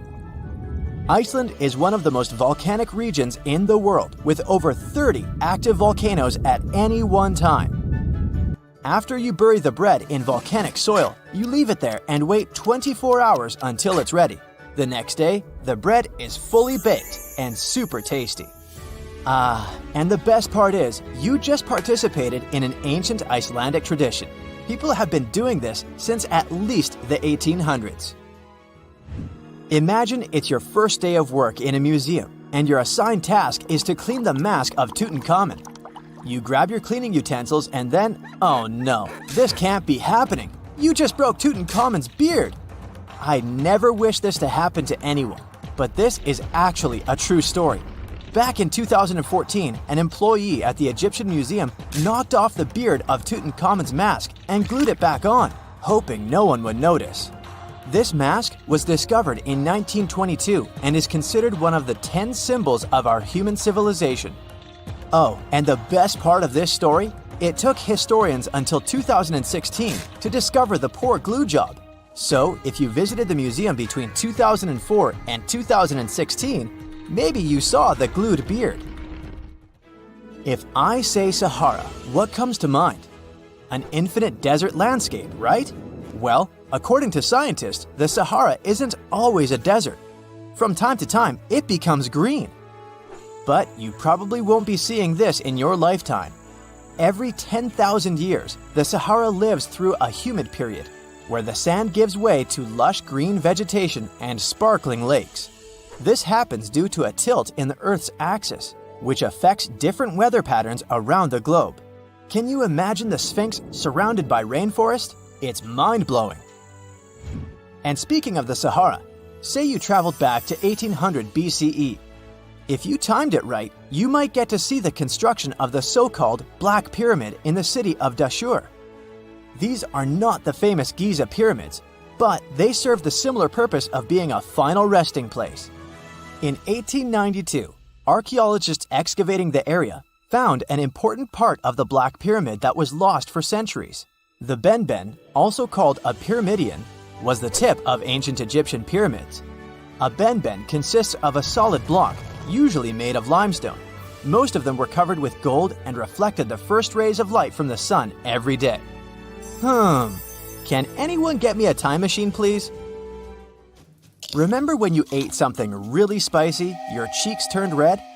Apparently, that can happen to birds too. For example, canaries can change colors after eating peppers. These birds have a special pigment that allows them to switch shades depending on their diet. So, if a yellow canary eats red peppers, it can turn orange or red. Can rocks move on the ground on their own? Well, you might be under that impression if you visit Racetrack Playa in California. The site is a dry lake bed and home to one of the world's strangest phenomena, the so-called sailing stones. Think 100-pound rocks moving around alone, leaving behind trails as long as 1,500 feet. They were discovered in the 1900s, and until recently, no one was lucky enough to be on the site while they were moving. It was only in 2014, after much observation and research, that scientists solved this mystery. The sailing stones appeared because of the perfect balance between wind, ice, and water. When it rains, the water that falls on the ground freezes and forms a coat of ice above the ground. If it's windy, the rocks are easily pushed around, sailing along the lake bed. But hey, if you ever visit Racetrack Playa, don't disturb the rocks. On the western coast of France, you'll find the vacation hotspot known as the island of Ré. It attracts tourists looking for scenic landscapes and beautiful beaches, but that's not all it's famous for. There, an extraordinary phenomenon occurs when two different wave patterns collide with each other, something called a cross sea. It's almost as if the sea were a checkerboard divided into hundreds of squares. And no, it's not an optical illusion. A cross sea only happens in places where different quality waters meet. For a tourist to see the cross sea in Ré, this probably means that there was a storm in a different sea nearby. This stormy water travels with the help of currents and meets the water of Ré, creating these oddly shaped riptides. Oh, and apart from this island and Israel, there's nowhere else in the world where you could see such a thing. The following sight will either give you goosebumps or make you marvel at its weirdness. I'd say it depends on the time of day you visit. Next to the small town of Gryfina in Poland, you'll find a very unusual sight, a pine tree forest where each tree is bent at its base. If you visit during the daytime, I guess you'll be fascinated by these trees' sharp 90-degree curves. You can even use their trunks as a stool if you decide to have a picnic, for example. But visiting the site at night will most likely give you chills. A thin layer of fog hovers around, making the forest seem quite unwelcoming. Scientists still can't explain why the trees are the way they are. So, are you a daytime or nighttime visitor? You went for a hike and suddenly encountered a big cloud of fog. This may ruin your photo ops, but there's one thing you can hope for. Foggy days are the perfect conditions for a phenomenon called fog bow, otherwise known as a white rainbow. This happens because of numerous tiny water droplets that cause fog, smaller than 0.002 inches.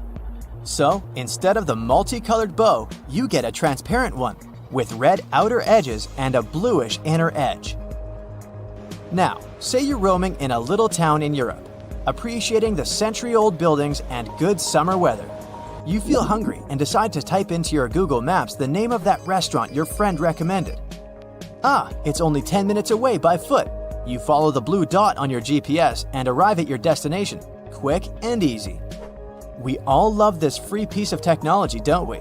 But what if I told you that the US spends over $2 million daily to maintain the satellites to make it work? Yep, that's the price. And to implement it, they spent over $12 billion US dollars. Have you ever heard of something called a natural snowball? This could be proof that nature is really perfect. In 2016, the beaches of the Gulf of Ob in northwest Siberia were filled with rows of giant snowballs.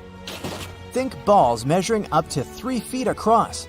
This rare yet beautiful natural phenomenon happens when small pieces of ice are rolled by strong winds and water.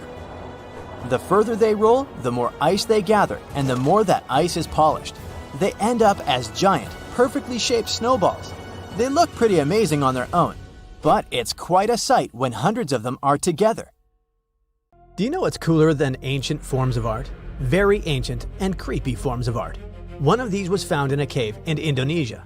On the wall, there was a strange drawing that was made about 67,800 years ago.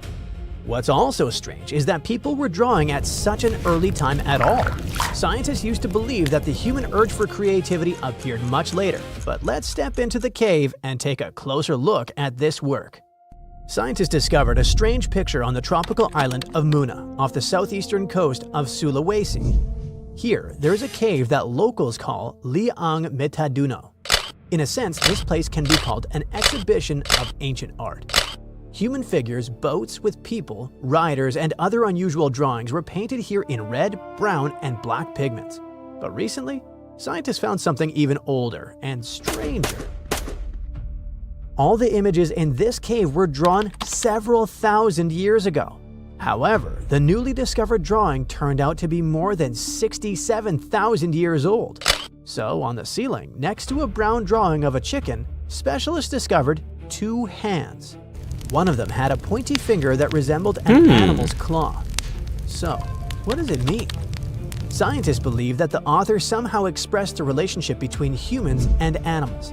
But the very fact of drawing such a hand is also surprising.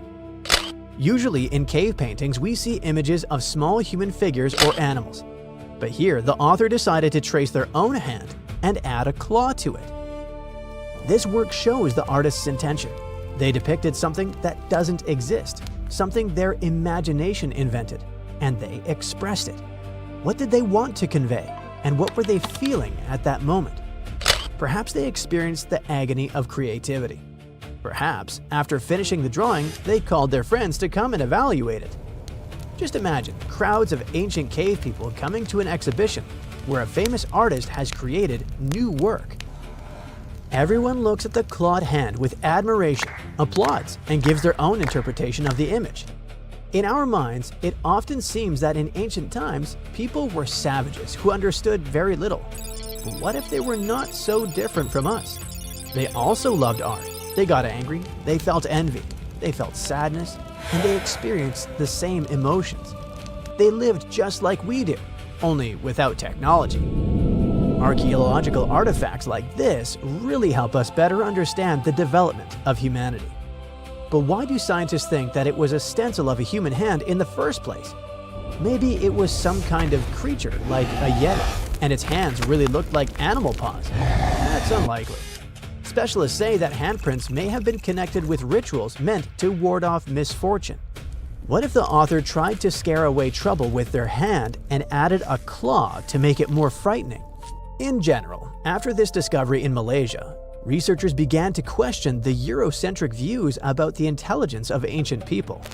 For a long time, the scientific world believed that the cognitive abilities of modern humans began to develop when settlers migrated into Western Europe. But now, judging by what was found on the island of Muna, the development of humanity may have occurred independently in different parts of the planet. This discovery perfectly complements another collection of cave paintings in Indonesia. In 2019, scientists discovered images of human figures with the heads and tails of animals. These strange creatures were hunting warthogs and endemic dwarf buffalo. Perhaps the authors imagined themselves as these half-animal, half-human beings and wanted to give themselves the appearance of animals. These drawings are about 51,000 years old. The clawed hand is about 67,800 years old, which makes it the oldest known example of cave art in the world. Now let's move to a more recent period, the 15th century. By that time, many works of art had already been created and many books had been written. But there is one thing that still remains one of the most mysterious and even eerie works ever made. This is the Voynich manuscript. On the outside, it looks like a small book filled with drawings of various plants, flowers, astronomical pictures, and people. All of these illustrations are accompanied by extensive comments from the author. Everything looks quite natural for a book from the 1400s. But do you know what the problem is? The language in which the book is written is still unknown. The drawings on its pages also depict unknown plants. There are strange patterns, formulas, and mysterious images of people. All of this resembles some kind of book of magic. It also looks like an encyclopedia of an alternative world or a textbook on potion making. But how is it possible that with all our modern technology, we still have not deciphered this language and these images? Who was the author? What did they want to tell us? And who exactly was this Voynich? A book dealer and antique shop owner named Wilfrid Voynich discovered this manuscript in an Italian monastery in 1912 and immediately added it to his collection. The strange contents of the book quickly attracted the attention of scientists. For decades, historians, linguists, programmers, and other specialists tried to figure out what was written on its pages, but no one succeeded. Of course, there were theories. Some scientists believed it was written in Hebrew. Botanists suggested that the language in the manuscript had Mexican origins. On one hand, it could be an unknown language that disappeared. On the other hand, it could be some kind of cipher. But who was the author? There were theories that the manuscript was written by the English philosopher and scientist Roger Bacon. Some were convinced that the work belonged to Leonardo da Vinci, but there was no confirmation. The most plausible theory says that the manuscript was written in a lost language that was once spoken in the Mediterranean during the medieval period. People spoke it, but didn't use it in official or important documents. Another version says that it could be some long-forgotten Middle Eastern or Asian language. Okay, let's assume that's true and the book is written in a language everyone forgot. But what about those strange drawings? The plants? The astronomical images? The unusual patterns? What are they? Perhaps it's a large encyclopedia about pharmacy, nature, and space, a treatise about the natural world, or something like that. You can build many theories and hypotheses, but do you know what's really cool? You can try to solve the mystery of this strange book yourself. The entire Voynich manuscript has been scanned in high quality and published online. Try to decipher it and write in the comments what you managed to discover. Our next archaeological artifact is even stranger than the previous one. In the 1700s, fishers in Japan cast a net into the sea and pulled out a mummified mermaid. Of course, officially it wasn't a real mermaid, but it looked very realistic and even creepy. For a long time, people kept this find in a museum and considered it a sacred object. But what if it really was something like a mermaid? What if, long ago, some kind of aquatic people lived in the ocean? To confirm these theories, scientists analyzed the find and determined that the object was artificial. Some talented person used bones, the skin of a pufferfish, and animal fur to create this grotesque figure. But it was not just a sculpture. According to specialists, it was a talisman that was supposed to provide its owner with a long life. Let's finish our story with something truly frightening and eerie. You probably know that centuries ago, people in Europe believed in vampires. Yes, you can find many books and historical records about them, but they all appear to be legends. However, several years ago, archaeologists discovered rather chilling evidence that people believed in these stories very strongly. Specialists found a burial in Poland that was more than 400 years old. It contained the skeleton of a young woman.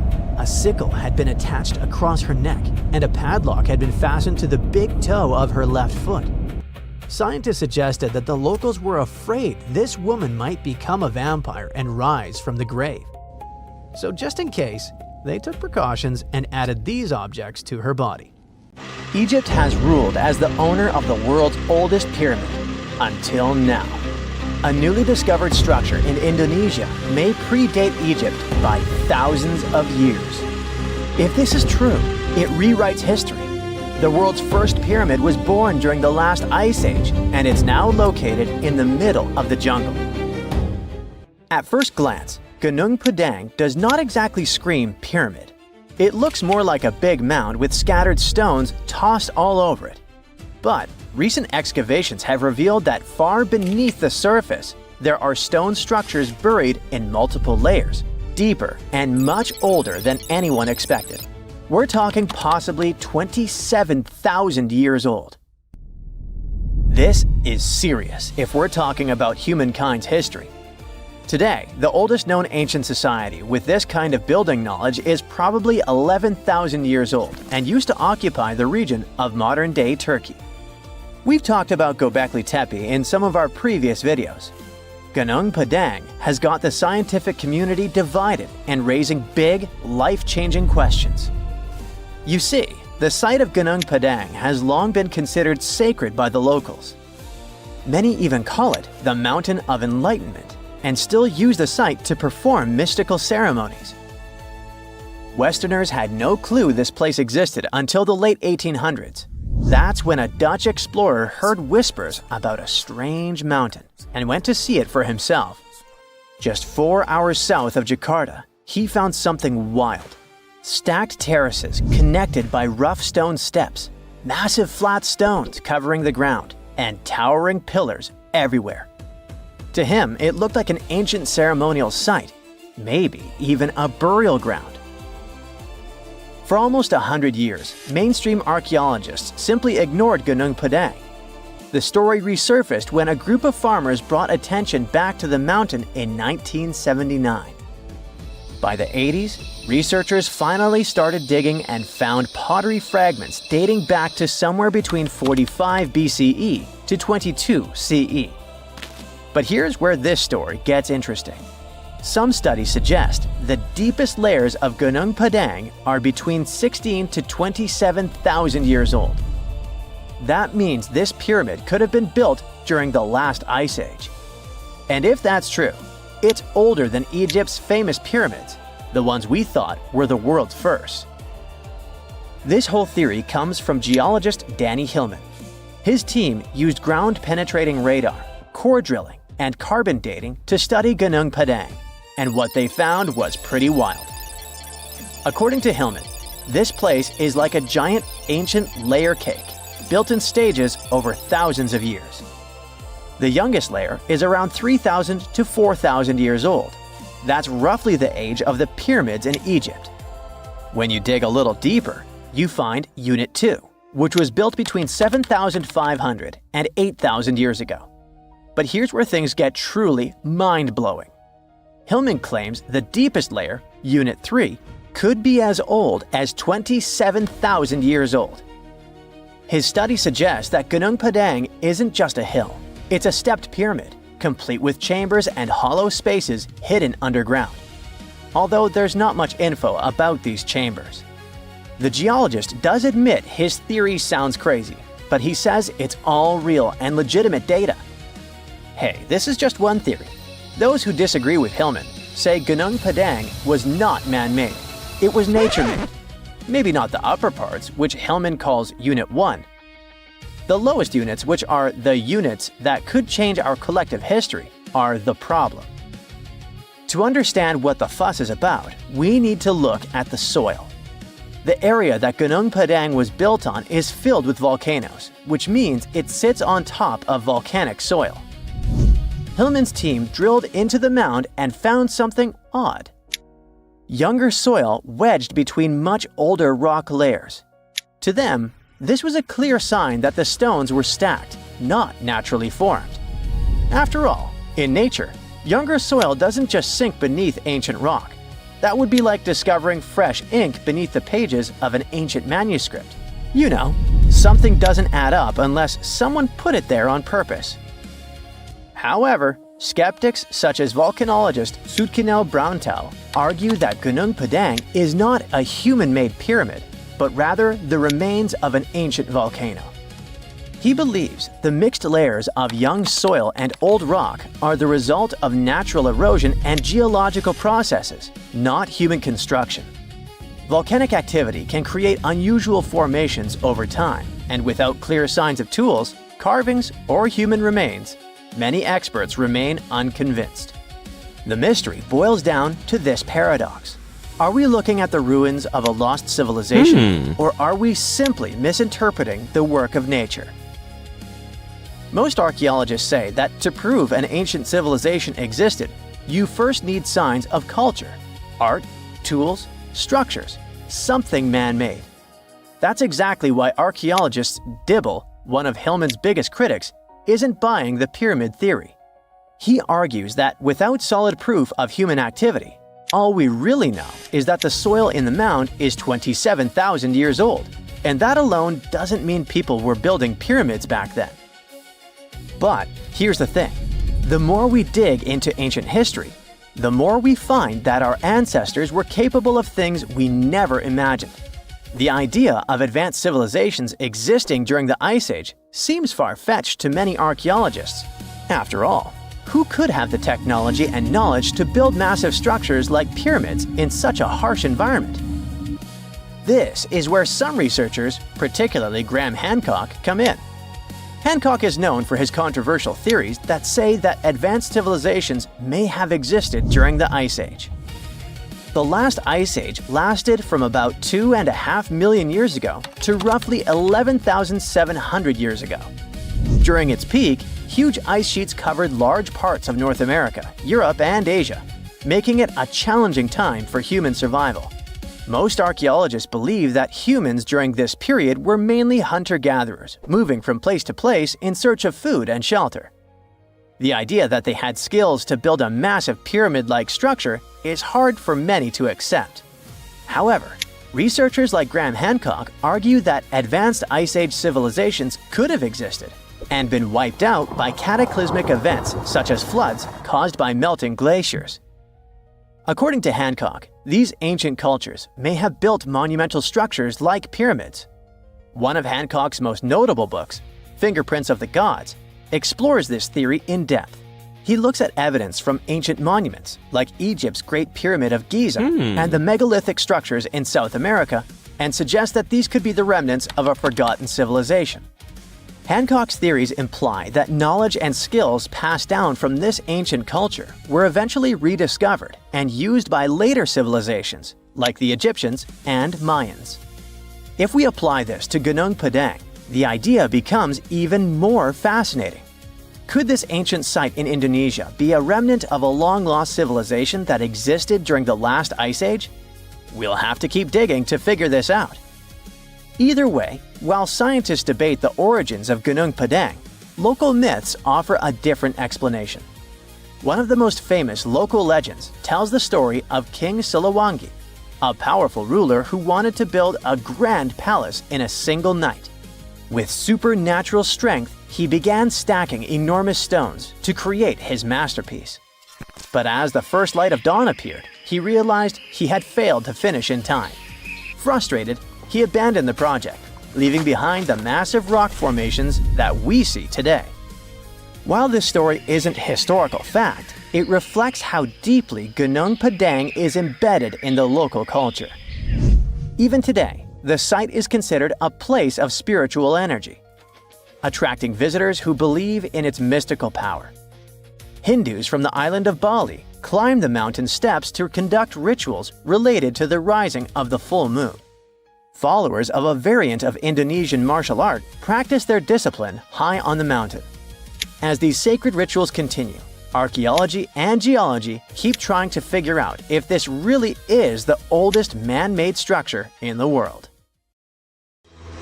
Okay, what if I tell you that the extraterrestrials we all imagine as little green men may actually look like very normal Earthlings and chill in Europe? This is the Iberian Peninsula, and people living there are under suspicion. Ooh. Here's the reason. Somehow, parts of the most important artifacts that the Iberian civilization called Treasure of Valena are made of metal that simply can't be found on Earth, because it's metal from a meteorite. Now let's tackle this step by step. This is the artifact itself, and it's composed of 59 different objects. Bowls, bottles, and bracelets. Is there a pattern there with all those bees? In total, the find weighs around 20 pounds, of which 18 pounds are 23.5 karat gold. Now, if you're not a metal specialist, I'll clarify it for you right away.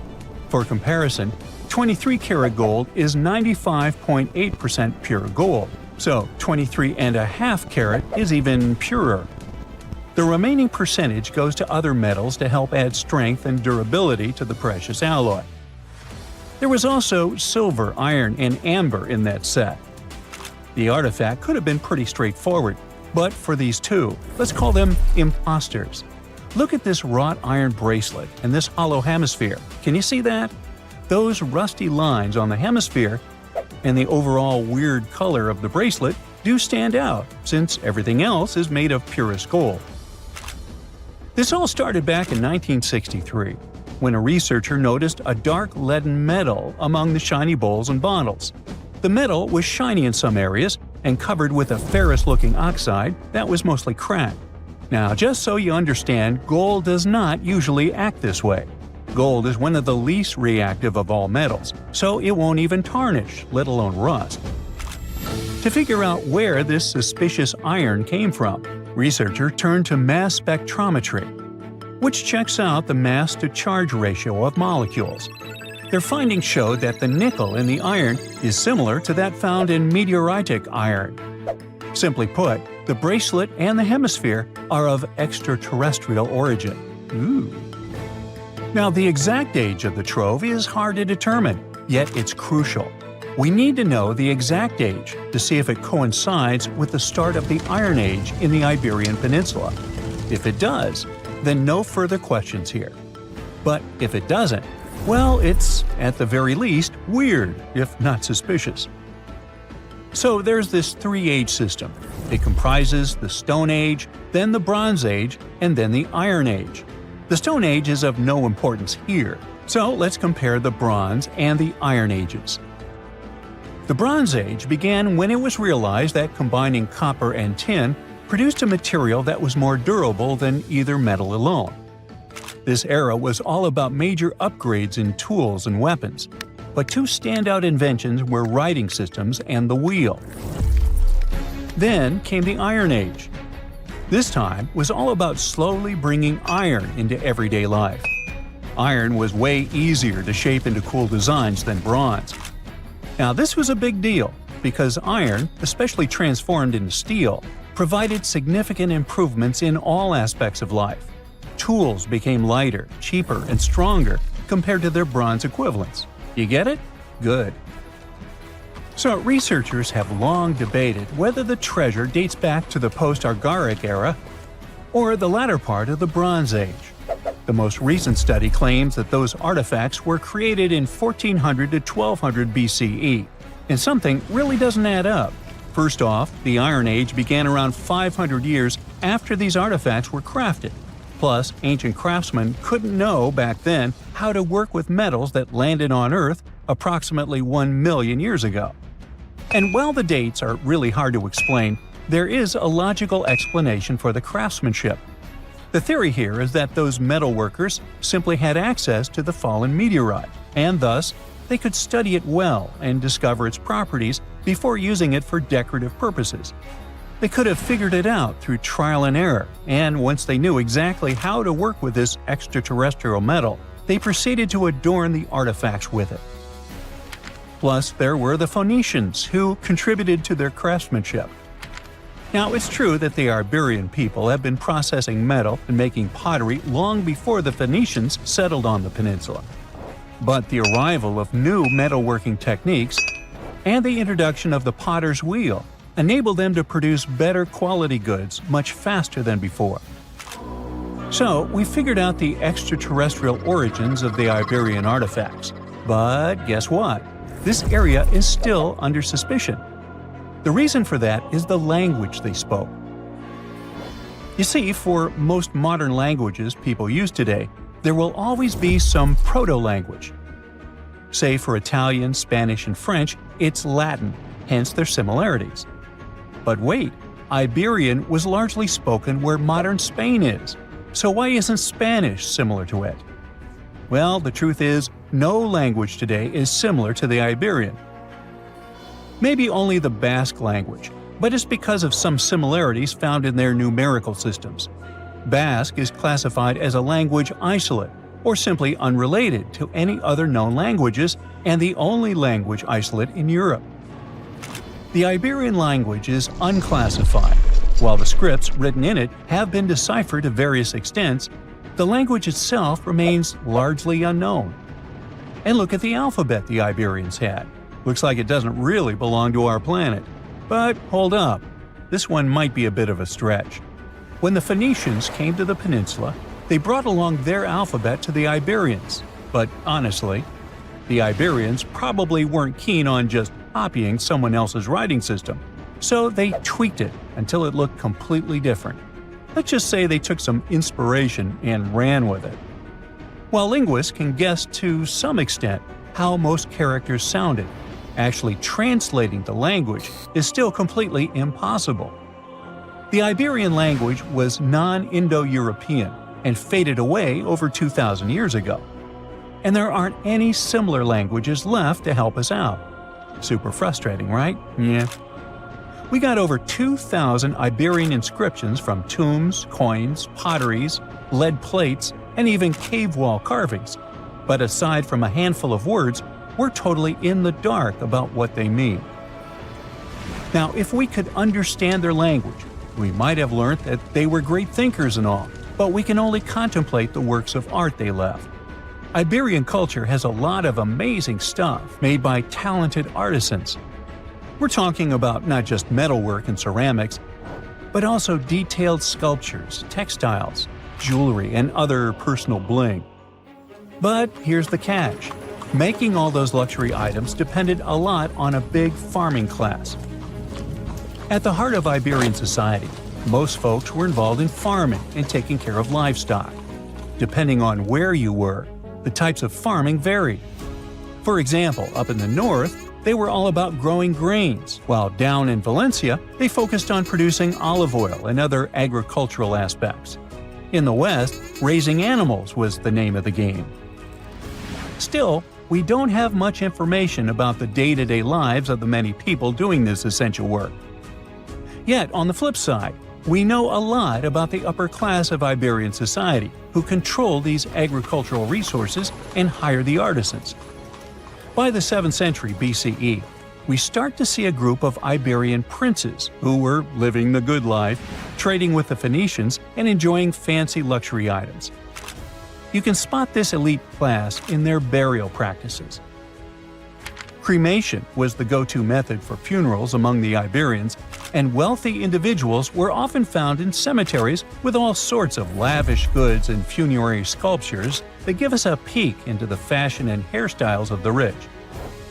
Interestingly, starting in the 6th century BCE, there was a noticeable drop in the number of recognizable burials, which suggests that these elaborate funeral customs became more exclusive to a small elite.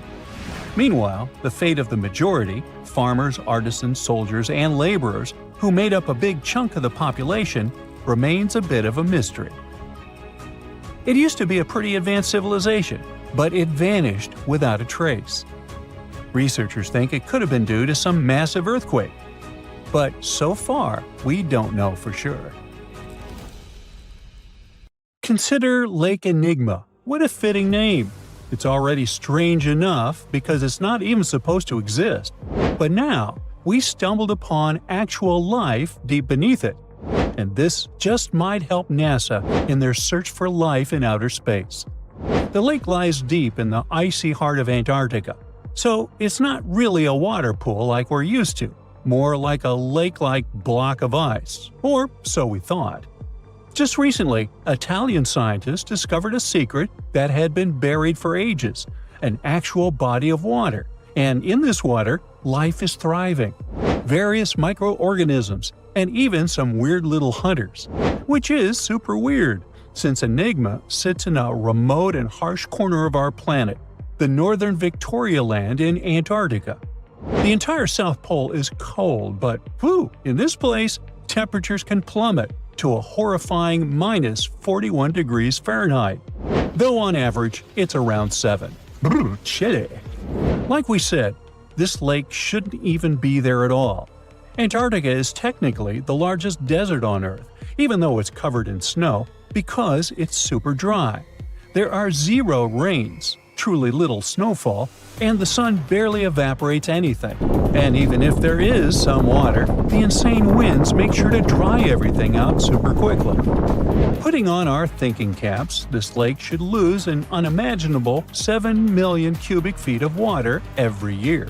Yet, the water remains. Why? No one knows. Scientists say there could be something deep underground that refills it constantly. They just have no idea what that might be. Maybe deep underground rivers, melting ice, or something else entirely. But hence the name, the Enigma Lake. The block of ice we mentioned is permanent and super thick, at least 36 feet of it, and that's higher than a 3-story building. So researchers decided to check out if there's anything beneath it. They used a so-called ground-penetrating radar, a super smart echo detector for the ground. This radar sends invisible radio waves into the Earth. When they hit something underground, like rocks, water, or anything else, they bounce back to the device. By measuring how long it takes for the signal to return and how strong they are, we can determine the distance and what exactly the radar hit. That's how animals like bats, whales, and dolphins can see underwater. And we humans stole this cool nature idea to research buried structures and hidden caves. Scientists used this device all over the Enigma surface. This way, they were able to create an entire map of this under-ice world beneath. The water itself wasn't surprising. It's the unique ecosystem in it that shocked them. Unfortunately, no secret monsters or extraterrestrial secrets this time. But there are microorganisms there that may not exist anywhere else on Earth. Somehow, these creatures have managed to survive in complete isolation and extreme cold. It's not that we don't know these microorganisms, we've met them before, just not exactly like this. There are a couple groups hanging out down there. The first one is Bacteroidota. They love breaking down complex molecules, especially in your stomach, and help digest tough plant fibers. They mostly hang out inside us, but in the outside world, we might occasionally find them in soils and oceans. Then Actinobacteriota, genius chemists among bacteria. They decompose organic materials and help the soil get healthier. They're also famous for producing antibiotics, so we owe a lot of our medicine to them. The third one is Pseudomonadota. These guys weren't a surprise. They're crazy adaptable. They can thrive pretty much anywhere, from soil to water to the human body. Some of them are good, helping plants grow and in nutrient cycles, but others can be opportunistic pathogens. Ooh, bad guys. But what is actually a surprise is that Lake Enigma has tons of passibacteria. They're ultra small even for microorganisms and can barely do anything themselves. So they prefer to live in symbiosis or be little parasites, relying on their hosts for nutrients and other necessities. All these little chompers might be ancient. They could be remnants of a time before the lake froze over completely, which is hundreds of thousands of years ago. It's simply weird to encounter these bacteria in the Enigma Lake, especially the little parasites. Paticibacteria usually love low-oxygen environments, but this lake is very oxygen-rich, not even mentioning an almost 40 feet of ice above. So all this means that even though we know who these guys are, this specific species might be new to us. They could have evolved with some unique adaptations and abilities using the lake's unusual chemistry. They probably rely on a super simple and delicate food web. Some of the microorganisms produce energy from light, well, whatever light gets down there, or the lake's chemicals. The symbiosis guys most likely survive by living on or inside their neighbors. Yep, these microscopic creatures hunt each other. Nope, things can't be peaceful even in a place like that. If we find out what their secret to survival is, we might learn more about chemistry, medicine, and even extraterrestrial life.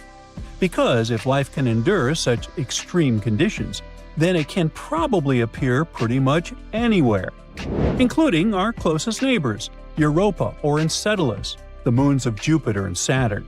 They definitely hide oceans beneath their frozen surfaces, and now there's a very high chance there might be some life there. Antarctica must be the closest thing we have to extraterrestrial exploration before we actually land on other planets. It's full of hidden mysteries and surprising creatures. Even outside of Lake Enigma, the South Pole harbors life. Just take the McMurdo Dry Valleys, which are often referred to as Earthly Mars. These are among the most mysterious and extreme places on our planet. They're stretching across Victoria Land in Antarctica, and this is one of the driest places on Earth. Makes sense if you remember the name. Surprisingly, unlike other parts of the South Pole, this land is almost entirely devoid of snow and ice, just lots of super cold ground. There might even be some sand dunes nestled here and there between the rugged mountains. The ground is mostly covered in loose gravel, scattered with ancient rocks made of granite, and something interesting called gneiss, just spelled differently. It's the type of rock that's been through a lot, literally. It's usually born when granite and sedimentary rocks have to endure insane pressure or horrifying heat for a while, a process called metamorphism. These conditions are so intense that they literally rearrange the minerals into layers. That's why gneiss has such beautiful foliated looks. It's the planet's version of baking a layered cake. It's amazing because this place is almost exactly the way it was millions of years ago. These valleys are frozen in time, and they give us a little glimpse into Earth's distant past. And that includes life. Once again, local winds are absolutely terrifying gusts of cold air racing downhill, and they evaporate snow faster than it can even melt. So, logically, you shouldn't find much water here, not even mentioning life. But somehow, you can still stumble across frozen lakes and saline ponds in the dry valleys. And local life stretches all reason and our understanding of biology. It exists inside the rocks themselves. Microorganisms are hidden in slightly moist cracks and crevices. Deep inside, there's endolithic bacteria. These guys are super chill. Instead of moving around like other microorganisms, they always stay put inside their little rocky homes. How do they survive? Through photosynthesis. Just like plants, they take teeny tiny parts of light that gets in crevices and acts like little solar panels, getting energy from the sun. Meanwhile, in another place, beneath the Taylor Glacier, there's bacteria that literally doesn't eat anything. Not comfort, not sunlight, not even oxygen.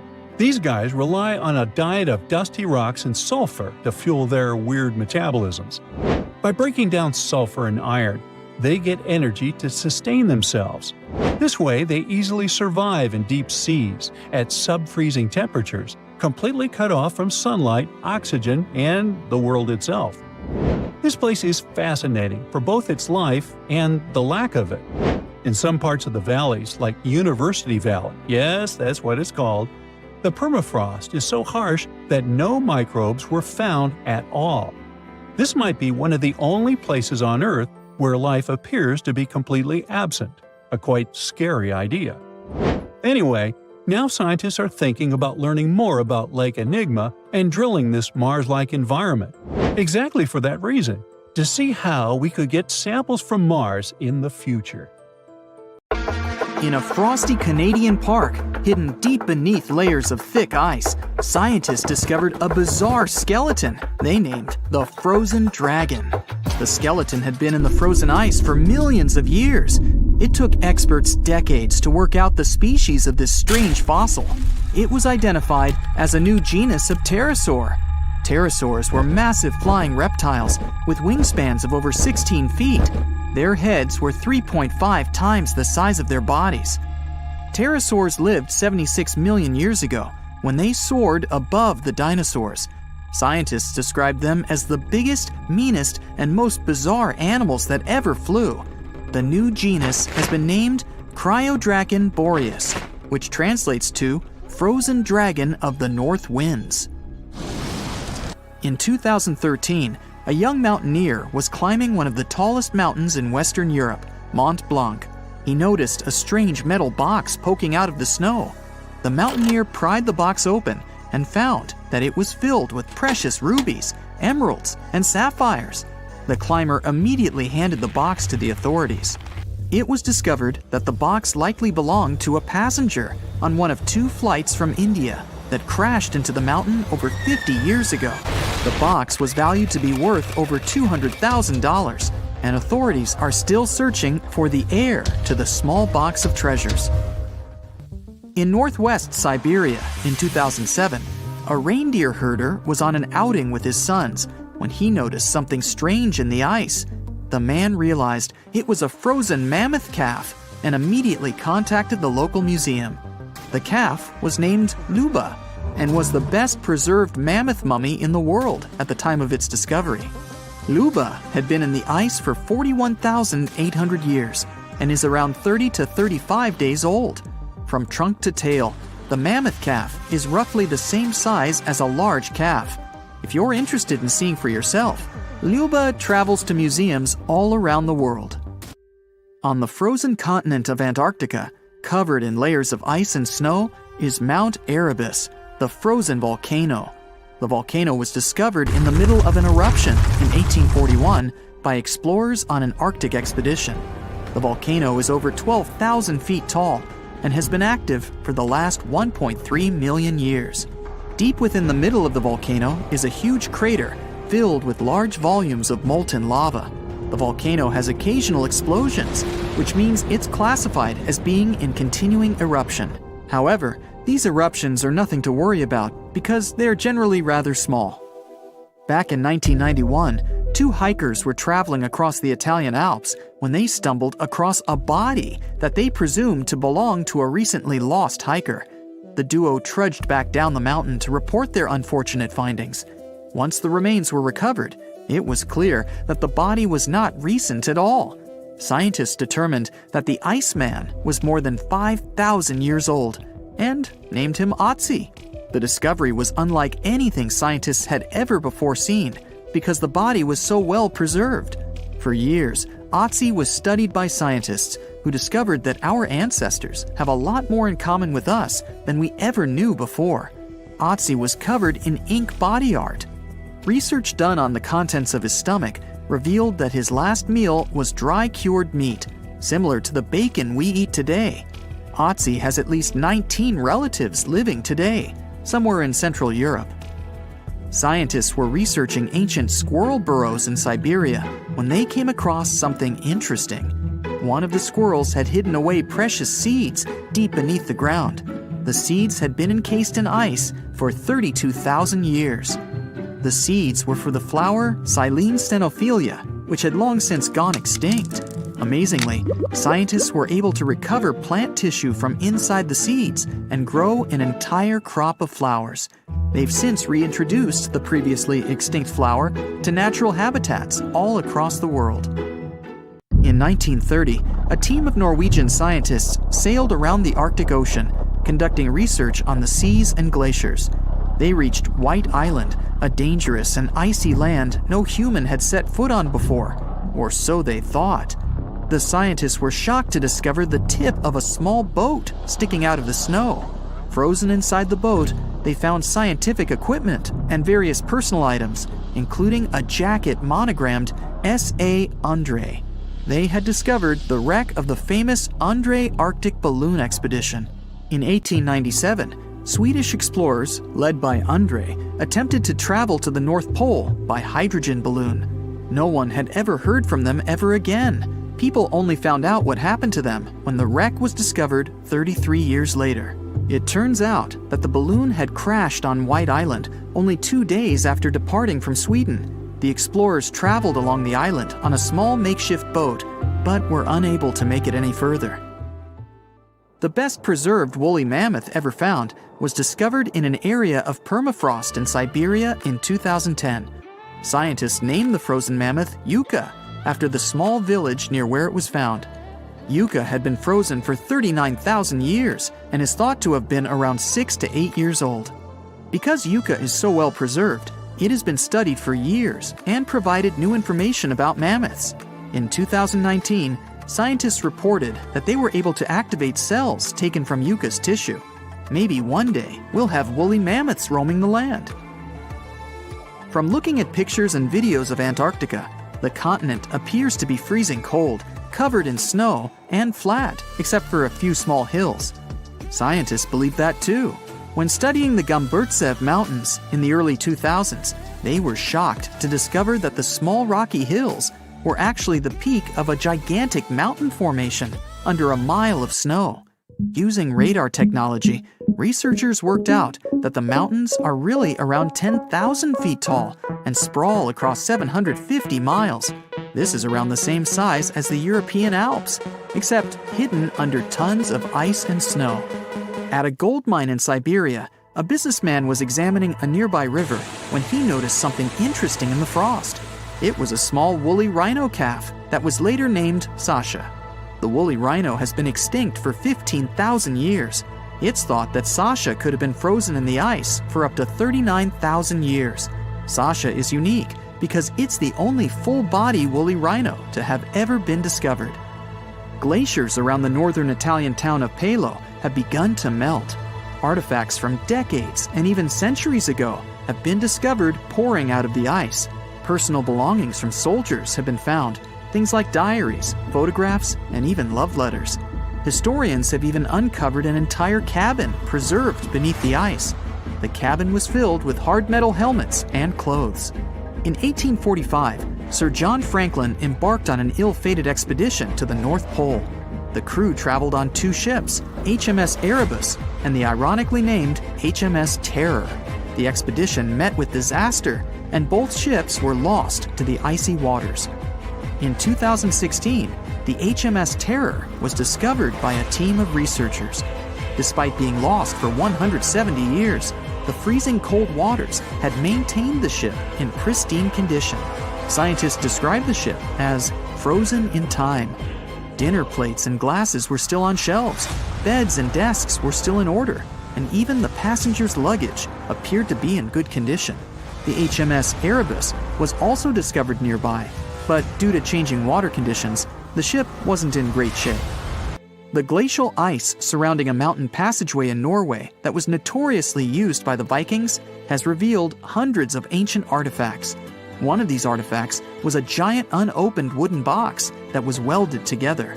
Researchers were beside themselves with anticipation, waiting to open this box. They believed it would be filled with Viking treasures or artifacts that would give us an insight into ancient society. When they opened the box, all that was inside was a plain old beeswax candle. It turns out that this box wasn't actually as old as they thought it was. By analyzing the candle, they discovered that the box dates back to the 17th century. The age of the Vikings had ended by the 11th century. It's likely that the candle box belonged to a farmer who was shipping it from his summer farm to his winter farm to light up the long nights. For centuries, the whole world was wondering how the giants of Easter Island moved around. Maybe powerful chiefs ordered big groups of workers to haul them. Or the elite controlled special statue-making quarries. But now we finally know the people of Rapa Nui didn't drag their moai statues into place like lifeless logs. They made them walk. Scientists looked at nearly 1,000 moai, checked their shapes, proportions, wear patterns, and the gentle forward lean and curved base that many statues have. And then it struck them. Those details weren't accidents, but engineering. The forward lean shifts the center of gravity, and the curved base lets the statue pivot like a pendulum. Once the motion starts, inertia helps carry each step. Think of it like walking an enormous stone toddler using ropes and balance. To prove this right, the research team built a 4.35-ton replica. The real statues were around 13 tons, and some weighed up to 80 tons. With 18 people on the ropes, they walked the statue about 300 feet, about the length of a football field, in 40 minutes. That's faster and easier than dragging something flat across logs or rollers. The old roads of Rapa Nui also help the process.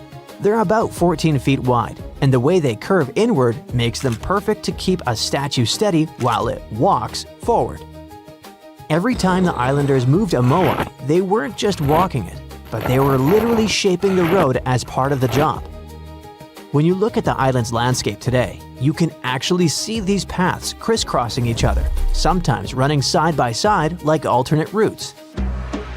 The ancient workers were likely clearing a stretch of ground, moving the statue a bit, clearing a bit more, then rocking it forward again in a specific rhythm. It looks like they spent just as much time prepping the road as they did moving the statue itself. So, the ancient Rapa Nui didn't need thousands of workers or modern machinery, and it all worked with just ingenuity, rhythm, teamwork, and clever design. Their transportation wasn't the only moai mystery. People knew the statues were meant to honor important chiefs, but no one could explain why the ancient islanders picked those exact spots for them. Most of the moai sit right along the coastline, almost like they're guarding the island. So a team of scientists took a closer look at those locations, and the answer turned out to be all about water. Easter Island's volcanic soil is super porous, which means it soaks up rainfall quickly. Because of that, there weren't enough rivers or streams, and the island ended up with very limited fresh water. Hundreds of years ago, the people survived thanks to groundwater discharge. Basically, water stored deep underground in layers of rock or soil called aquifers eventually rises up to the surface on its own. When that water bubbled up near the coast, it mixed with seawater, but the mix stayed fresh enough to drink. The locals collected it right from those coastal spots, and that's exactly where they built the moai. They weren't just decorating the coastline, they were marking the island's most essential source of fresh water. Now, most of the moai bodies were made from volcanic tuff, a soft, easily carved stone, and most of the statues were carved in one quarry inside an ancient volcano. In October 2023, a wildfire tore through the quarry, and everyone who cares about Rapa Nui got really concerned about whether the site would survive future disasters. So when a team of scientists arrived in January the following year, a local community group asked if they could document the quarry, just in case another fire damaged it for good. The geographers jumped at the chance and launched about 30 drone flights over the quarry. Flight after flight, they collected an incredible 22,000 photos. After that, they spent months running those images through computer software that stitched every piece together into a single, hyper-detailed 3D model. Now anyone in the world can explore Ranu Raraku, one of Easter Island's most important quarries, without even setting foot on the island.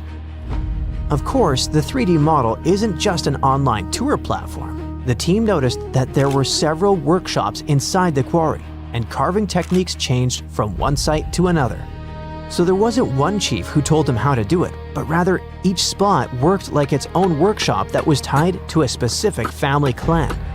This could also be another proof that the Moai could move with far fewer people than anyone once believed, probably around 20 to 50. That's roughly the size of an extended family or small lineage group on Easter Island. Most statues were carved while lying on their backs from the top down. In the most common method, the carvers focused on the face first, shaping the eyes, nose, and mouth, and then carved the outline of the head and body around those features. The second method flipped that order. They carved the entire block into the basic shape of a moai first and didn't add any details until later. And in a few rare cases, the carvers went at the stone from the side and worked straight into a nearly vertical cliff, which must have taken some great skill. And just when researchers mapped over 1,000 moai and thought they knew them all, the island threw them a curveball. In the middle of a dried-up lakebed, a place no one expected anything, another statue appeared in 2025. It was the first statue found in a lakebed before, and it might not be the last.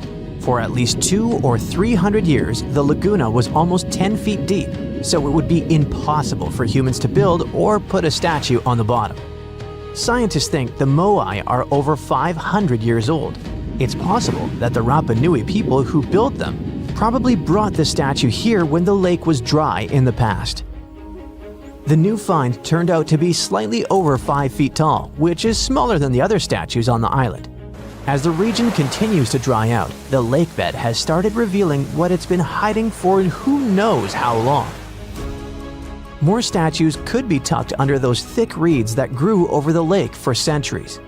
Now that the water has receded, scientists might be able to use ground-sensing tools to detect what's buried beneath the surface. While researchers keep studying the statues and solving their mysteries, nature is playing against them. A new study shows that by 2080, seasonal waves could push far enough inland to hit some of Easter Island's massive moai statues. These stone giants have stood through everything: harsh sun, relentless wind, pounding rain, lichen slowly creeping across their surfaces, and even wildfires. But rising sea levels already threaten the island's coast, and the moai now face a danger bigger than anything they've endured before. Researchers built a super detailed digital model, a digital twin of a bay on the island's southeast coast. They ran a bunch of simulations to see how different sea level rise scenarios would change the way waves move through the bay. The results of these simulations showed that waves could start reaching the site's 15 moai by 2080, and then of the most recognizable and photographed statues on the island could end up flooded. This spot sits on a big ceremonial platform and draws more visitors than almost any other moai spot on Rapa Nui. And the danger doesn't stop there. Dozens of other important cultural features nearby are also in danger. Ancient dwellings, petroglyphs carved into stone, burial sites, old rock gardens. Basically, the entire physical memory of Rapa Nui's cultural history. If the island doesn't manage these risks, it could even lose its UNESCO World Heritage status. Now that researchers understand the threat more clearly, they want to use this knowledge to help protect the island. Scientists hope to collaborate closely with local communities to safeguard Rapa Nui's cultural heritage for future generations. Have you heard of Göbekli Tepe? It's an ancient site in Turkey that literally made historians rewrite history books. Over 11,000 years ago, a group of prehistoric humans crafted an enigmatic masterpiece that's even older than Stonehenge.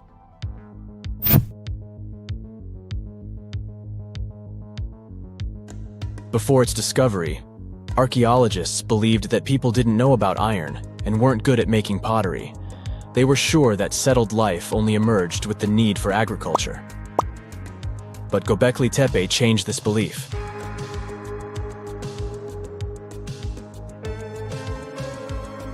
The place has revealed that it was the temple that paved the way for a settled life, not agriculture.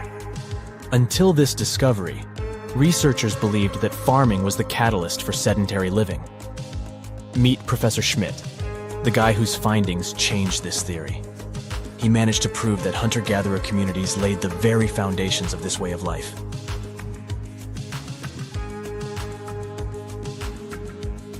Back in the 1960s, other archaeologists visited the area, but they totally missed the mark.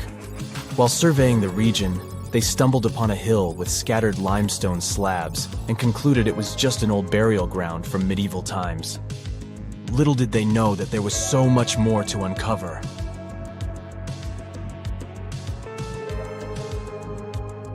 In 1994, Schmidt embarked on his own survey of prehistoric sites in the area. Surprise! He instantly realized he had discovered something truly extraordinary. Unlike the nearby flat and barren plateaus, Göbekli Tepe had a gently rounded top, rising 50 feet above the surrounding landscape. Funny enough, the translation of this place's name is Potbelly Hill. Schmidt was sure only humans could have made something like this.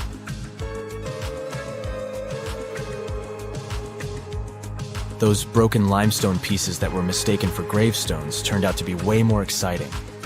It was like stumbling upon a hidden treasure. The pieces took on a whole new meaning, and Schmidt with his team was about to dive into the secrets waiting beneath the surface. To their surprise, they found no traces of a settlement, no hearths for cooking, no houses, and none of those adorable clay figurines commonly found in nearby sites of similar age. However, they uncovered that those ancient people used tools like stone hammers. So, Schmidt and his team put their heads together and took a wild guess at the age of Göbekli Tepe's stone structures. Their estimation got backed up by some limited carbon dating done right at the site. The ancient vibes of this place were finally starting to make sense. It was like a puzzle slowly coming together.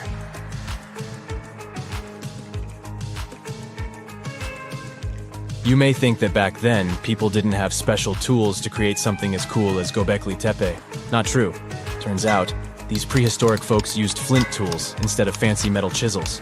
They were also skilled at chipping away softer limestone and crafting pillars right on the spot. Afterward, they carried the pillars a short distance to the summit and placed them upright. Once the stone rings were complete, they covered them with layers of dirt. Over time, they added new rings, and voila! You've got a cool hill to impress people in the future.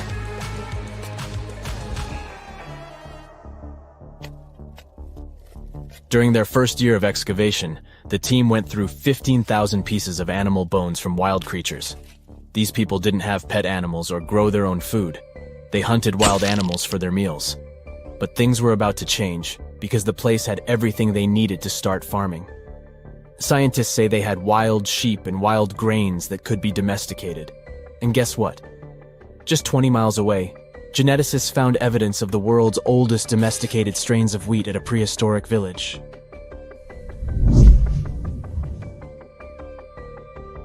These amazing findings have completely changed how we view civilization. In the past, experts believed that people needed to learn how to farm and settle in one place before they could build temples and develop complex societies. But guess what?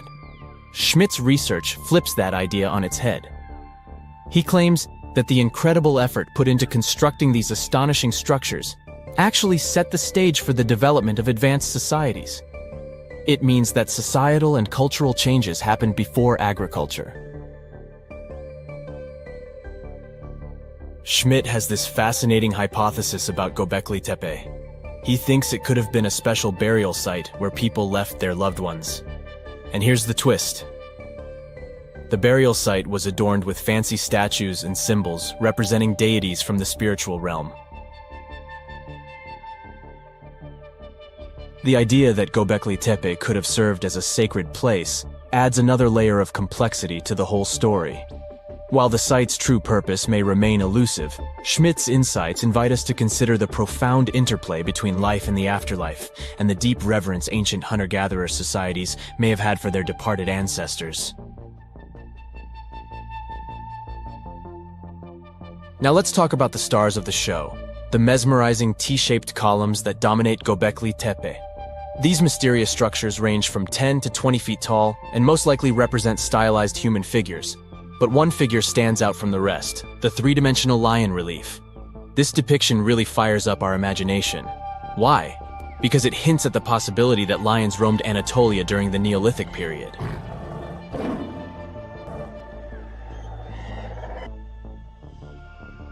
These standing stones are arranged in circles and placed in rectangular pits.